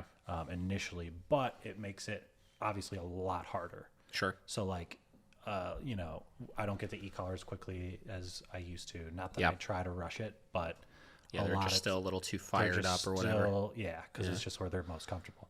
The biggest thing that I've seen, and I don't know if you've ever, I'm sure you have, but teaching a place lesson in where they live, dogs are so terrified of just getting on the bed initially. Really? Whereas if I did it outside, nothing, whatever, like nothing at all. But it's because it's a foreign object where they live. It's so hard. Are you saying like, do you take your own place bed there and teach it on that? Yeah. Yep. That makes sense. Because, if they have just like a little dog bed or whatever, a little fluffy one, it's so gray. But we see it. We see that at the facility too. I would say like 75% of dogs like will be they'll put the brakes on the first time we go to get them on it. I think outside, the reason why you're seeing it outside, and I've kind of correlated this a little bit here, I think anytime the place bed is in a situation where it's kind of put in a corner or up against something or whatever it is, it makes it way, way, way more challenging for the dog, because you're essentially pulling them towards this wall, right? Yeah. You're trying to get them to move towards this this wall that's not moving. Right. We're outside, it's out in the open, right? So they're just walking around and going over something kind of naturally. Yeah. Then. And another really hard part is, there are small houses and small apartments. For sure. Which, like that would get tricky, I think. Oh God. Yeah. That's made me, like I said, it's made me such a better trainer, is like figuring out just like place, teaching place, and then having the owners do reps of it. You need that momentum going into place, kind of. You can't just turn whatever. It just makes it much harder. And everyone's always like, do you want me to move a table? Whatever. I'm like, I've got to keep it natural, though. I've worked in far smaller areas. Yeah. We're good here. But it's really interesting. Yeah, that's cool. I I enjoy doing in-home lessons. Like we don't do them very often, but Mostly, I mostly enjoy like follow-ups, right? Yes, Like you don't I do enjoy like a doing the follow-ups teaching. or like the last handful of sessions, like of like a one-on-one session program, like in-home. You know, I think it allows us to really see a little more of the issues like head on and address those like real specifically. I gotta go. All right. So Ridiculous. Yeah, so in-home lessons are dope. Okay, so talk about so how long have you officially been in business for now? I think it's Probably about 2 years. I think it's like closer to 3. Because what? Well, yeah, Over 2 for sure. a little bit over 2. I'd say closer to 3, honestly. So how have things like evolved for you? Like what, like when you started to like where you're at now, like what sort of shifts do you feel like you've seen? Yes. What sort of things do you feel like you've had to do differently and stuff? So it started, and I think we talked about this way back then when I first started out, because I was like new, and I was doing my own thing. Business was like a lot of business. Yeah. And then Like the hot new dog trainer. yeah, that type of stuff. And then after that, it kind of, went, I had to figure out how to get new business, and it all stemmed from social media essentially. And so that was a lot of like getting new clients, people that I never knew. And now now it's like I said, I think it's like 70% word of mouth. Yeah. Whether it's someone that just follows me and doesn't, likes dogs, doesn't need a trainer. Yeah. Or someone that I've worked with before, or someone that I've worked with before's coworker who has a dog. It's like word of mouth is so good, because also too, it's like you don't have to have that 30-minute phone conversation. It's like they heard from their friend, they hear from you for about 10 minutes on the phone, they're like, dude, done. Send you sold. money, That's cool. So when I first started, the word of mouth was good. I was that new dog trainer, real busy, and it's, for me, it usually all comes in waves. But I think that's kind of normal though. Yeah. Like we'll go through like weeks, like 2 weeks at a time, where it's like I'm sitting there and I'm looking at the numbers and I'm like, damn, what? like we're like kind of low right now. Yeah. And that like literally that happened this month, where like beginning of the month I'm kind of looking at the numbers. I was like, Jesus Christ, like this isn't as like what it normally is. it's weird. And now we're currently at like I think our like busiest February we've ever had. Yeah. So like, it's crazy how that goes. It's like, and literally like, and it all stems from I don't think it's posts as much anymore on Instagram. Sure. It's stories. Yeah. Because the whole post algorithm thing, Yeah. the way stories works is like, if you have a dog and you're talking about the dog and you open Instagram and I have a couple posts about a dog, I'm going to be right there in your first story. Sure. Anytime I see someone pop in, you know how there's like the first 5 or whatever, like people you look at the most, whatever. Anytime I see someone new pop in that like I don't talk too much, I'm like, I guarantee you I press this button and it's going to be a dog, or it's going to be a picture of their dog. Interesting. Every time. Yeah. I need to start looking into that. I'm not super hip to a lot of this so stuff. like I don't know exactly how the algorithm works and all that, but like I keep noticing that. So go on your personal page and if you see someone new pop into that like little first 5 people. I don't even know who's typically in it. Yeah. Well, that's kind of the thing. Well, so I don't know, because like none of these people would be new. It'll just pop so in. much. Are you sure it's not something to do with like things you typically will look at? You know? No, it's wild. Interesting. Yeah. Well, there was a crazy situation yesterday. I was talking about something. Yeah. And like, no, I had searched it. I forget exactly what it was, but I searched it. Open Instagram. Probably 30 seconds later, ad for it. Yeah. It's freaky. Well, that I mean, we'll see all the time. Right. But that's essentially the same thing as that person popping into your feed. Yeah. Of a picture of their dog. Sure. Yeah, I don't know. It's wild. Yeah, I don't know. I'll have to do some research on that. We'll do a whole podcast on the algorithm, the social media figuring algorithm. that stuff out. The thing is that it's always changing, and they don't like yeah, they do. Like you can't all keep the up with it time. almost. No. I see people like complain about it all the time online. I feel like, where they're like, God, the algorithm changed again. Now my stuff doesn't show up anymore. Or blah, yeah, blah. like there's a lot of tattoo artists. I've seen that they used to get 5,000 likes, and now they get 800. Yeah. Like 1,200, and it's like they always bitch about the algorithm. Yeah. But for dogs, I mean, everyone has a dog. Yeah, for sure. That's cool. So Did I answer? I don't even. I just kind of went.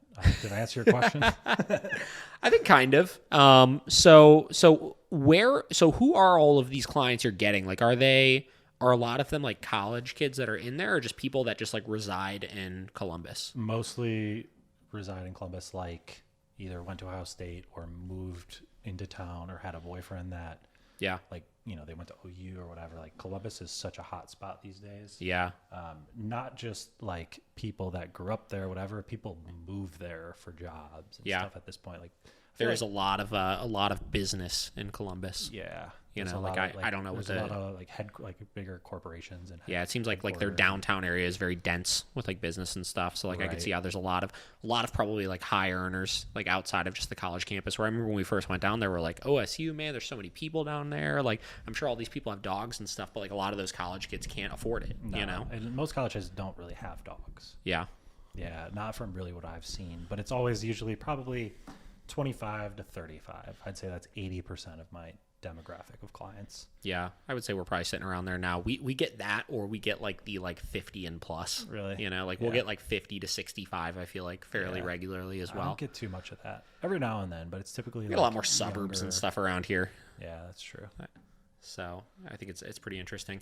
And it's so interesting, like when I do lessons with like, those different demographics, like the different type of relationship I feel like I need to develop with them. Like if I'm working with somebody that's like, like a single mom that's like 53 or something versus like a young 26-year-old couple or something, like how you interact so with them different. completely differently. And just going off of how like, yeah, that alone, and then also like doing the in-home lessons, trying to navigate that situation as well. Like you have to it teaches you more, not just about dog training, but about life and communication and like figuring out how to talk to these, older people who don't know anything about a dog, or these people who think they know a bunch about a dog that are younger. And what I also think is really interesting is that most of my clients, whether they're single or in a relationship, and I'm sure this is probably the same deal with you, the female always is the point of contact. Yeah. And I think it's because, part of it I think is because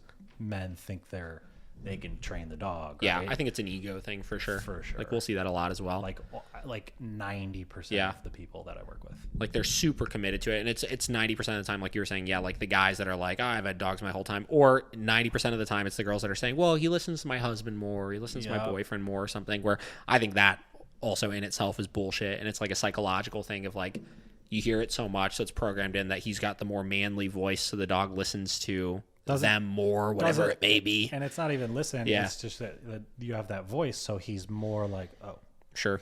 it has nothing to do with listening. Yeah. It's just like it's a more of a presence. It's a bigger voice. Yeah. Yeah. And then you look at the way that, we interact with our dogs a lot. Like there's a lot of times, like I don't know what correlation there is with this, but we'll see, a lot of guys are much less affectionate with the dogs, and they tend to be a little bit more of like, if the dog tries to jump, they get a puppy and the dog tries to like jump on them and like push them for affection and stuff. We're just kind of like, where a lot of the females that we'll work with will kind of like coddle to that a little bit. Oh, yeah. And I don't know if like, honestly, like when you get into like a biological standpoint, if that's like a maternal instinct or what, Probably. that could kind of play a role into some of this kind of stuff, but we'll see that very regularly. But what's funny is by the end of it, like, dude, a lot of these women that we see come in, they fucking take charge. Oh yeah. You know what I mean? It's badass. really cool to see. It's super cool. So yeah, we'll get that a lot. But I think it's the ego thing. I think dudes are like such like they're such assholes about that kind of stuff. For sure. And then like I look at myself too, even it's like, if there's something that I feel like in my core I should know about, right? Like I'll play the game all day long of like pretending that I know about it. Like I look at like household like chore like things and stuff, right? Like if I need to like build a shelf or put something together, now I consider myself a relatively handy person, but like if I don't know anything about something, you better believe I'm going to talk like I know about that. And you're the type of person that's going to figure it out. Yeah, I'm going to try to figure it out to the best of my abilities. You're going to look it up and you're going to figure it out as best of your abilities. So yeah, we'll see that a lot. I just think that's pretty interesting though. Yeah. So what in like dog training right now is like exciting you or interesting you the most? Whether it's from like a business standpoint of like growing your brand or your business or whatever, or the types of dogs you're working with or whatever it may be. What's interesting you? Probably just like the travel. Are you talking more in terms of like the dogs, like the Kind of specific both. dogs? I would say both. Like, this can kind of correlate to like big goals you have for the coming year and stuff, like where you would like to see your business go. Yeah. So definitely the travel's super cool. Working with, NFL players is fun. It's cool. And it's, cause it's more than just training. You're on a trip. Yeah. Where say, you're there for like the first time I went to Dwayne's, I was there for 10 days. Yeah. I was working with his dog and I was working with, I forget who else. I think it was Terry's dog, but that, that's only 3 hours of the day. Yeah. So you have all that other time to like explore a new city. Yeah. Hang out with Dwayne, all those types of things, which is really cool. Meet, a bunch of the other players. Like the one day, it's really funny, pretty funny story. I was there when the Browns were playing that Thursday night game. Oh yeah. It was like beginning of the season. Yeah. Like second or third week, something like that. And Dwayne's like, the barber's coming over, the chiropractor's coming over, and I think Chase Young might come over too, whatever. And I was like, all right, cool. And someone knocked on the door. He's like, oh, it's JT, the barber. He's cut my hair and all that. So like, we're cool. And I open the door and it's Chase. And I'm like, oh. Hey. And I'm like, oh, hey. He goes, I'm Chase. I'm like, I know who you are. Yeah. And then I was like, I'm Tim. And he's like, oh, you the dog guy. Yeah. So it's like little things like that. That's cool. Really cool. But yeah, at one point, it was just like Dwayne was with the chiropractor and me and Chase were sitting. It was just us two on the couch watching the Browns. I was like, yeah, the Browns are my team, and they were playing the Browns the next week. Oh yeah. So they were like, scouting whatever, and I was like, don't you take it, like do your thing, but take it easy on my Browns, And he looked at me, and he gets those like big eyes. I don't know if you've seen an interview. He goes, "I'm gonna kill y'all." I said, "Just okay." I said, "Do your thing, but like, don't injure anybody." So competitive. It's just so funny. That's cool. But yeah, that part's super cool, just because you get to meet a lot of cool people. Yeah.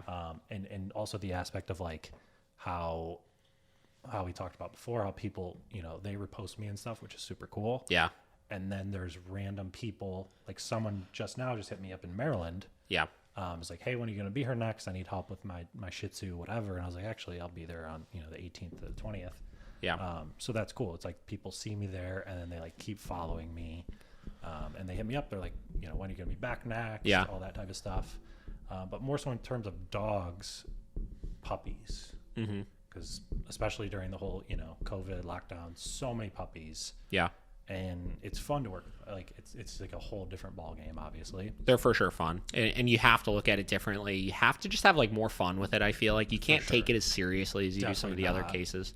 No, like I see it a lot where trainers will get puppies in, and like myself included, I used to do this where you'll be working with a young dog and you'll just be like, you'll be training the dog so seriously, and holding things to such a standard where it's like, God damn, like the dog is only like 3 months old. Right. You know what I mean? Yeah. Like, where if you really break it down, you just have fun with the dog. And then like, as things get more serious, as far as the dog gets older and stuff, you start then raising the standard you're holding them to a little bit. Yeah. I think the owners enjoy that more. It makes them feel more engaged and more like they're having this positive influence on their dog's life and stuff. And with puppies, I don't know if you do it differently, but I will, and maybe I should probably change it, but at the same time, I really want those results. Yeah. At the same time of like laying the groundwork. Sure. Food engagement, all that type of stuff. Yeah. So the puppy programs that I do 2 or 3 lessons now, 8 weeks, whatever.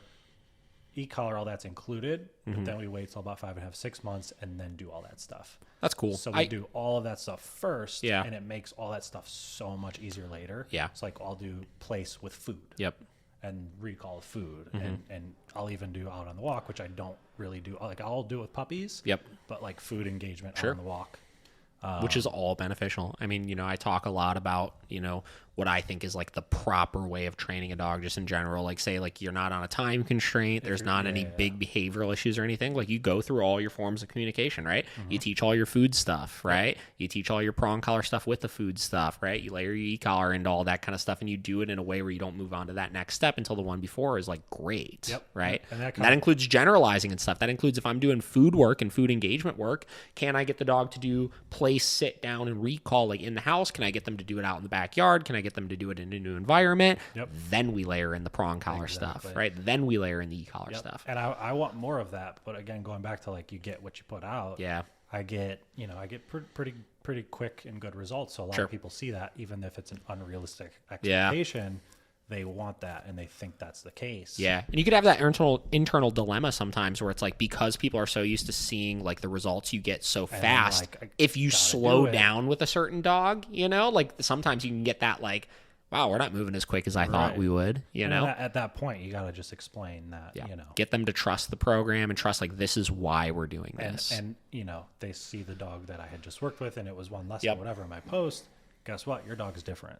Sure. You know, not every dog's the same. Big time. Not even close. Okay, so I heard a lot of when you were saying, like, what excites you about things and where you want to see your business go and stuff. I heard a lot of, like, talk that was sounding like, you know, like recognition and stuff, right? Which I think is cool. Like, I think like there's a huge part of me that is into that as well. And especially when I was doing the personal post the 3 times a day and stuff like that, like a lot of that had to do with like, I wanted to build my name, right? Do you feel like that there is currently like a chip on your shoulder that you're trying to like, I'm proving that like I am like as good as I know I am because you've caught some backlash in the past due to like just the climate of Columbus and people being like, this is the guy that uses the fucking e-collars and stuff, you know? Yeah. What was the question again? Do you feel like you have like a little chip on your shoulder of like, I want this recognition because a lot of people fucking doubted me? Yeah. Oh, for sure. You know? For sure. But at the same time, like not too much. Like I really haven't let the NFL stuff go to my head too much. Sure. To an extent, yes, because it's motivating and it's like being around those guys and like staying at Dwayne's and all that type of stuff. Yeah. Anytime I leave there, I feel not necessarily chip on my shoulder, but just like not happier, but healthier. Sure. More motivated. Yeah. But not necessarily more cocky.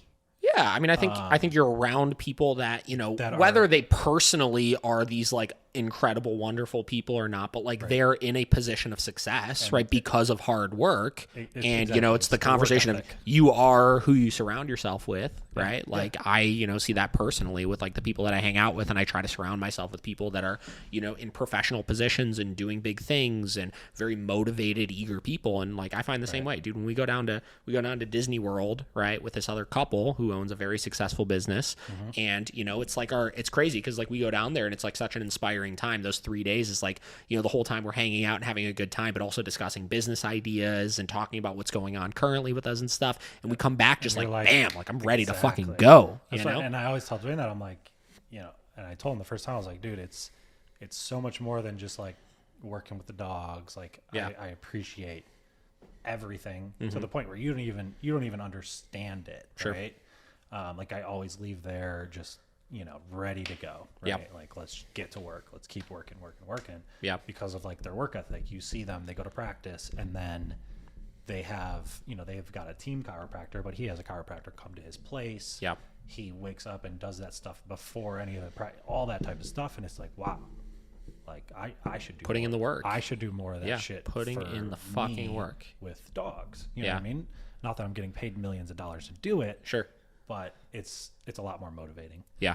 And in terms of like, you know, recognition, of course I want that, but I don't necessarily like yes, it'd be great. It'd be cool to be the NFL dog trainer or something like that, or even kind of that, right? Yeah. But I'm also pretty content with where I'm at now. Like I'm busy, pretty successful. And also, you know, just going off of that, with the fact that I do all in-home lessons and I drive, Columbus is huge. So I'm driving like Dublin, Grove City, Lewis Center, like it's, you know, it's huge. Yeah. So to a certain extent, I kind of am maxed out. Sure. Does that make sense? So like, you mean as far as how much you can do? Yeah. So like I can only do like 4 lessons in one day. Sounds like nothing, but when you're driving all over the city to do them, to me, when I get to the lesson, a lot of time, man. That's the easy part. Yeah. When I get there, the annoying and the hard part is driving and all that bullshit. Yeah, I mean, I look at like I can do 8 lessons in a day because I can do them back to back. Right? I can do. I mean, 8 hours a day plus 30 minutes of travel time minimum in between those lessons. That's a long fucking day, dude. Yeah. So 3 lessons in one day is a 7-8 hour work day. Yeah. Because for sure. I do longer lessons too. Like I'm obviously like, I'm not like, all right, our hour's up. Yeah. You know, always end in a good spot. Yep. Usually about an hour and a half, and then, 20, 30 minutes to the next lesson. Yep. Another hour to 2 hours. But like yesterday I did 4, and it was brutal. It was great. Got a lot of good content. Had some really good lessons, but it was like brutal. Right? Yeah. It's a long day. So with that, it's like I can book so many things, and I could book them out, but I don't like to book things out too far. I don't either. And That's something this last year that I've really tried to buckle down on, is making sure that nothing is booking out longer than 4 weeks. Yeah. Yep. That's another thing for sure. I mean, you get a lot of people that call you, like we get this all the time, that they're like, I need to start like next week, right? Or I need to start in 2 weeks. And it sucks because like, when we were in a position where it was like, no, we can't do that, like they're going to find somebody else that can. Yeah. So a lot of time, I'll try to make it work, but if I can't, I can't, Yeah. So another thing is, train of thought again, gone. COVID brain. That's a thing. So COVID brain. I had it in August. It was brutal. Real brutal. Did you? Oh yeah. Oh, I didn't know you had it. Yeah. So I had it in August. Did you get tested like you were positive? Yeah. So like I knew for sure I was positive, but I still went and did it. Yeah. Even though I could barely get there driving because I was so achy and everything. Ugh. The aches was the worst part by far. Yeah. I had a 103 fever for 3 days straight. Wow. I probably should have went to the hospital. Yeah. But everyone's like, you don't go to the hospital unless you can't breathe. So I was like, all right. And like at that point, like what are they going to do about it? You know? Yeah. So that was brutal. And it also sucked like living alone. Oh yeah. Yeah. Nobody that can like help you out with Nobody anything. can go get me. And especially when you have dogs, right? Like it's like letting the dog out and shit like that. And that's when I was doing board and trains. Yeah. A couple Jesus. of board Yeah. trains. And this dog had just gotten dropped off the day before. And I was like, all right, even if I have COVID, like I'll be good. I could work the dog. No.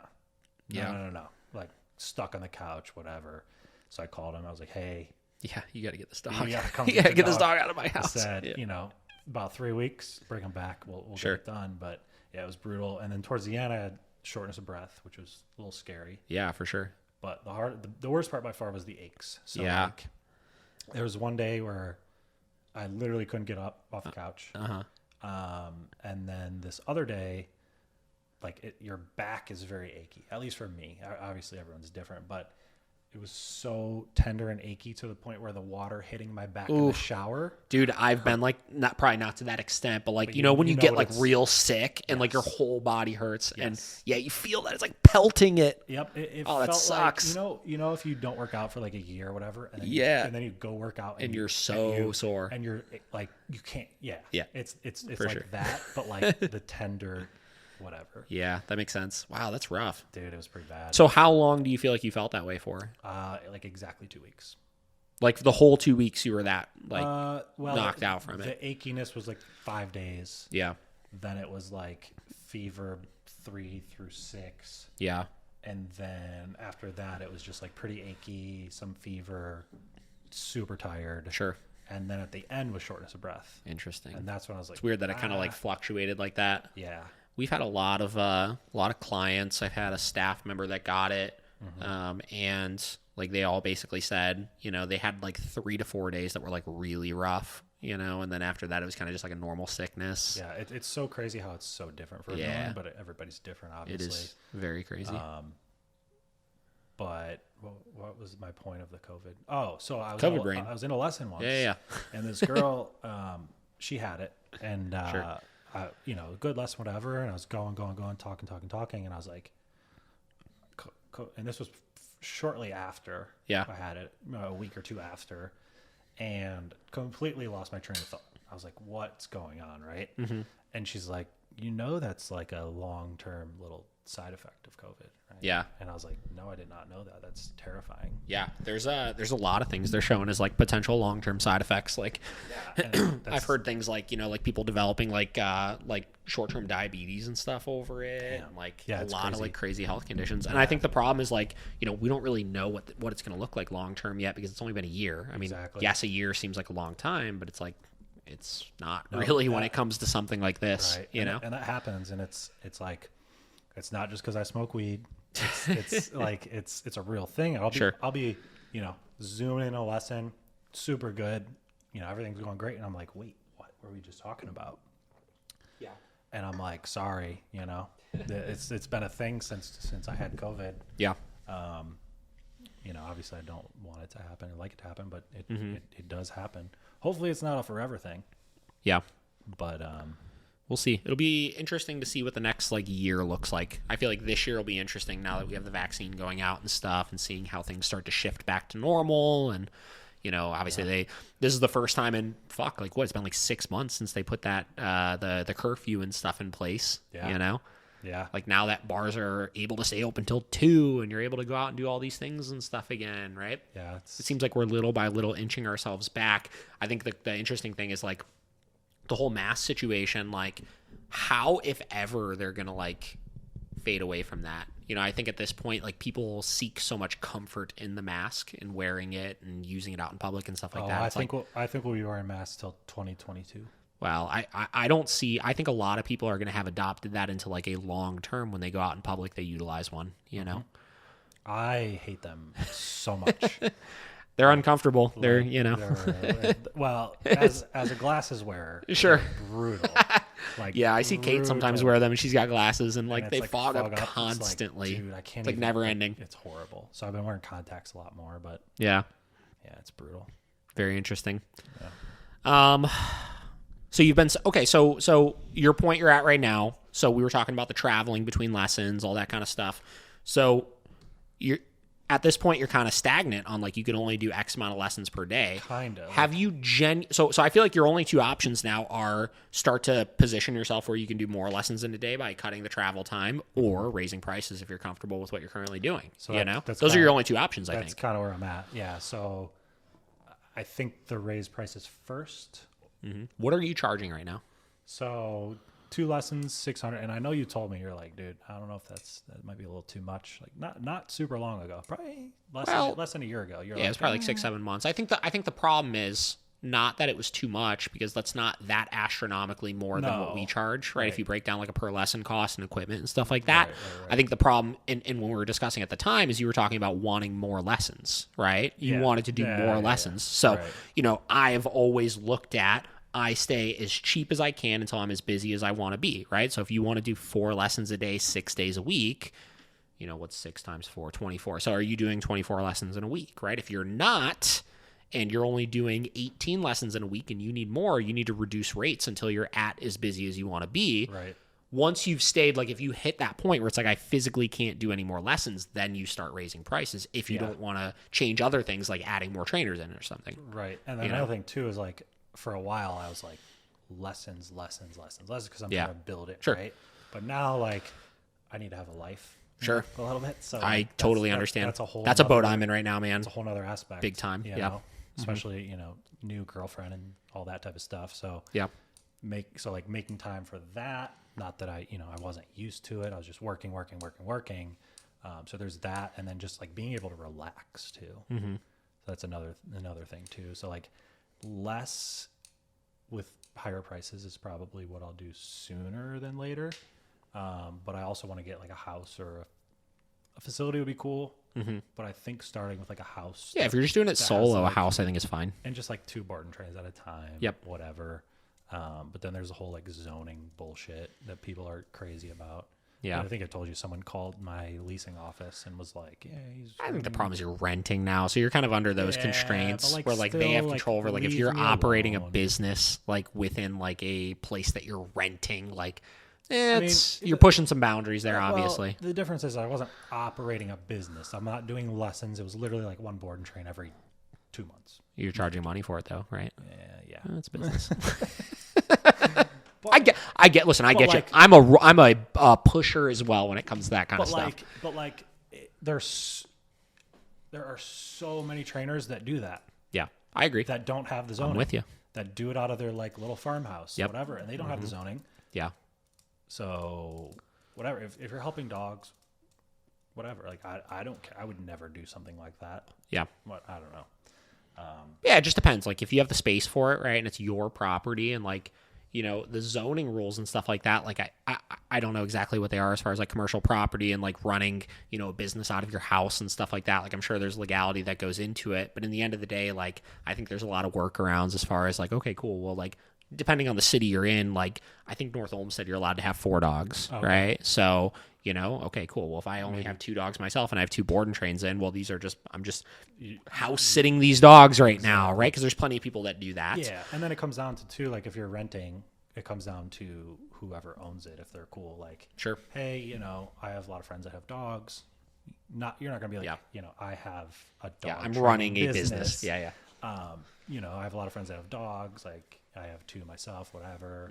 Hope it's not an issue if you see, whatever. And most of the time they're pretty cool about it, but also there's people that are like, no. Yeah. So that's another thing.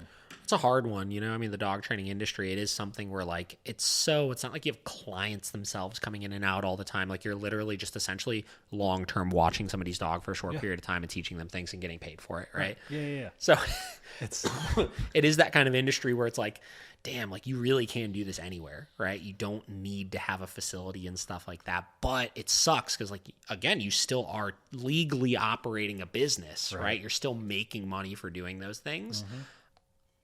But, and again, I really don't know much about the zoning and stuff as far as this kind of stuff. I think most zoning comes down to like noise ordinances and stuff like that, like how much noise you can create and stuff and running kennels and all that. And there's certain areas of the city too, where it's like, it's not even possibility. Yeah. But then there's other areas I think where you can pay a certain amount to the city or whatever, the state.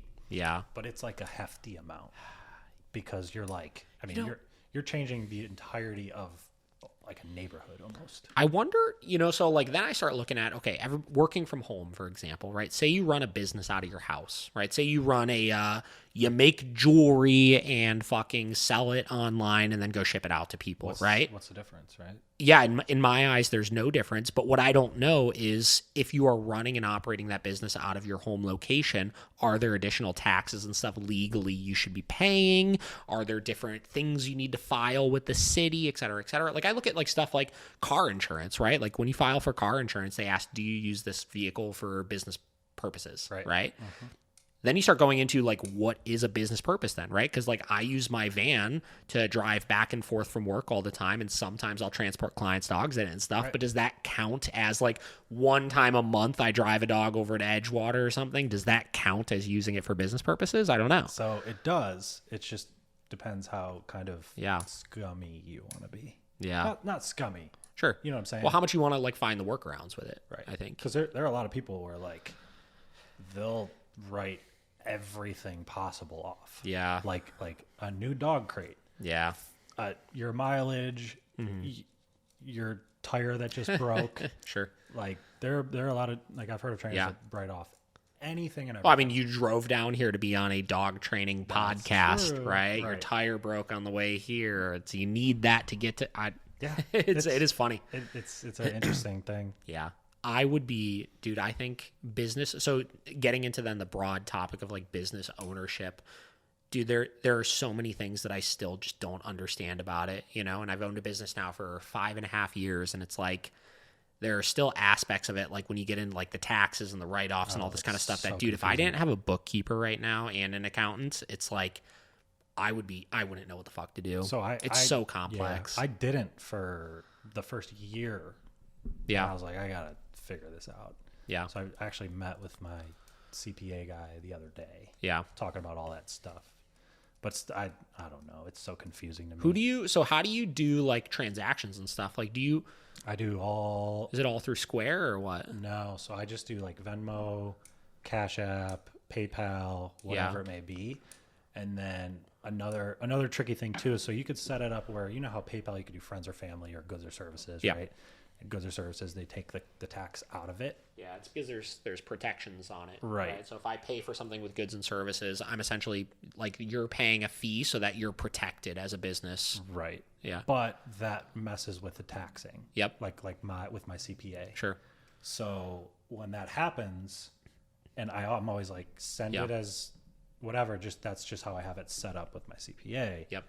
And then he gets mad when it's summer this way, because it's like a lot more work. Yeah. But no, I just do it that way. I I've wanted Why to don't do you just Square, streamline it and do like Square or something? Square, yeah. And everyone's like, a lot of people are like, do you have like a PayPal button on your website? And it's just like, I don't know. It's just easier for me to be like, boom, here's 3 different options, whatever works best for you. Yeah. Instead of forcing someone. Well, I guess it's not forcing someone because they could just read their card number over the phone or whatever. Yeah, they can pay in any way they can or any way they want to. Yeah. Right. I mean, I haven't run into any issues this way. Yeah. I know it's not super, convenient, but we recently had to switch. So we've always used Square like as our credit card processing and stuff, and we recently had to switch to still using Square but invoicing everything out. So like I won't collect credit card payments over the phone. I won't do them in person for services anymore unless I have a physical signed contract and stuff in front, because when COVID first started, we ran into a lot of issues where we ran a big COVID sale and everybody jumped on it, and we sold a boatload of dog training over that period, right?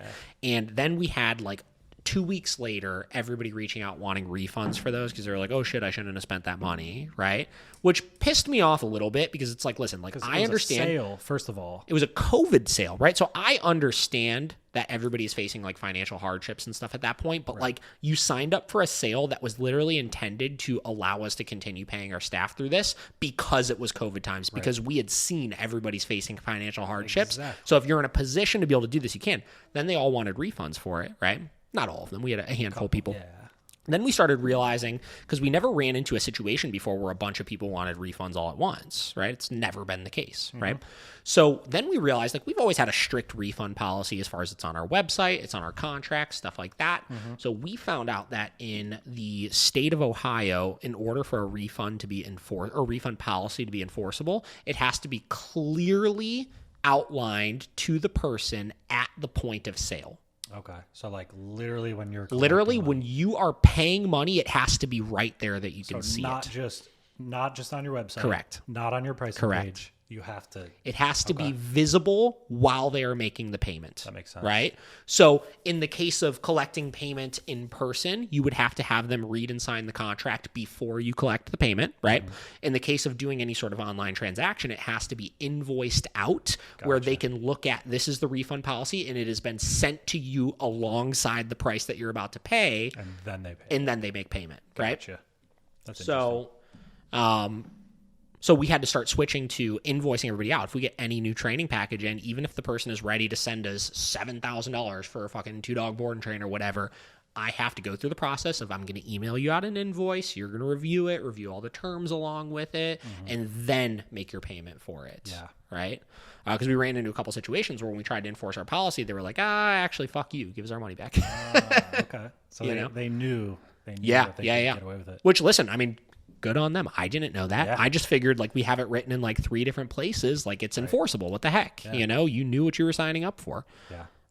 But we realized we needed to adjust things. And it's interesting because, like, you know, these are the things, I don't know these things, right? Like I said, like I fell into business ownership. It's not like I like went to school for it and this and that. Yeah, Even in school, I don't think you learn about all of those types of things, right? Yeah. Because that's. So you got to learn them kind of on the fly. And there's a lot of things that we had to learn the hard way like that, where it's like, okay, cool. Well, like all these people wanted their money back. So we had to give them their money back, even though we were kind of relying on that at the time. Right.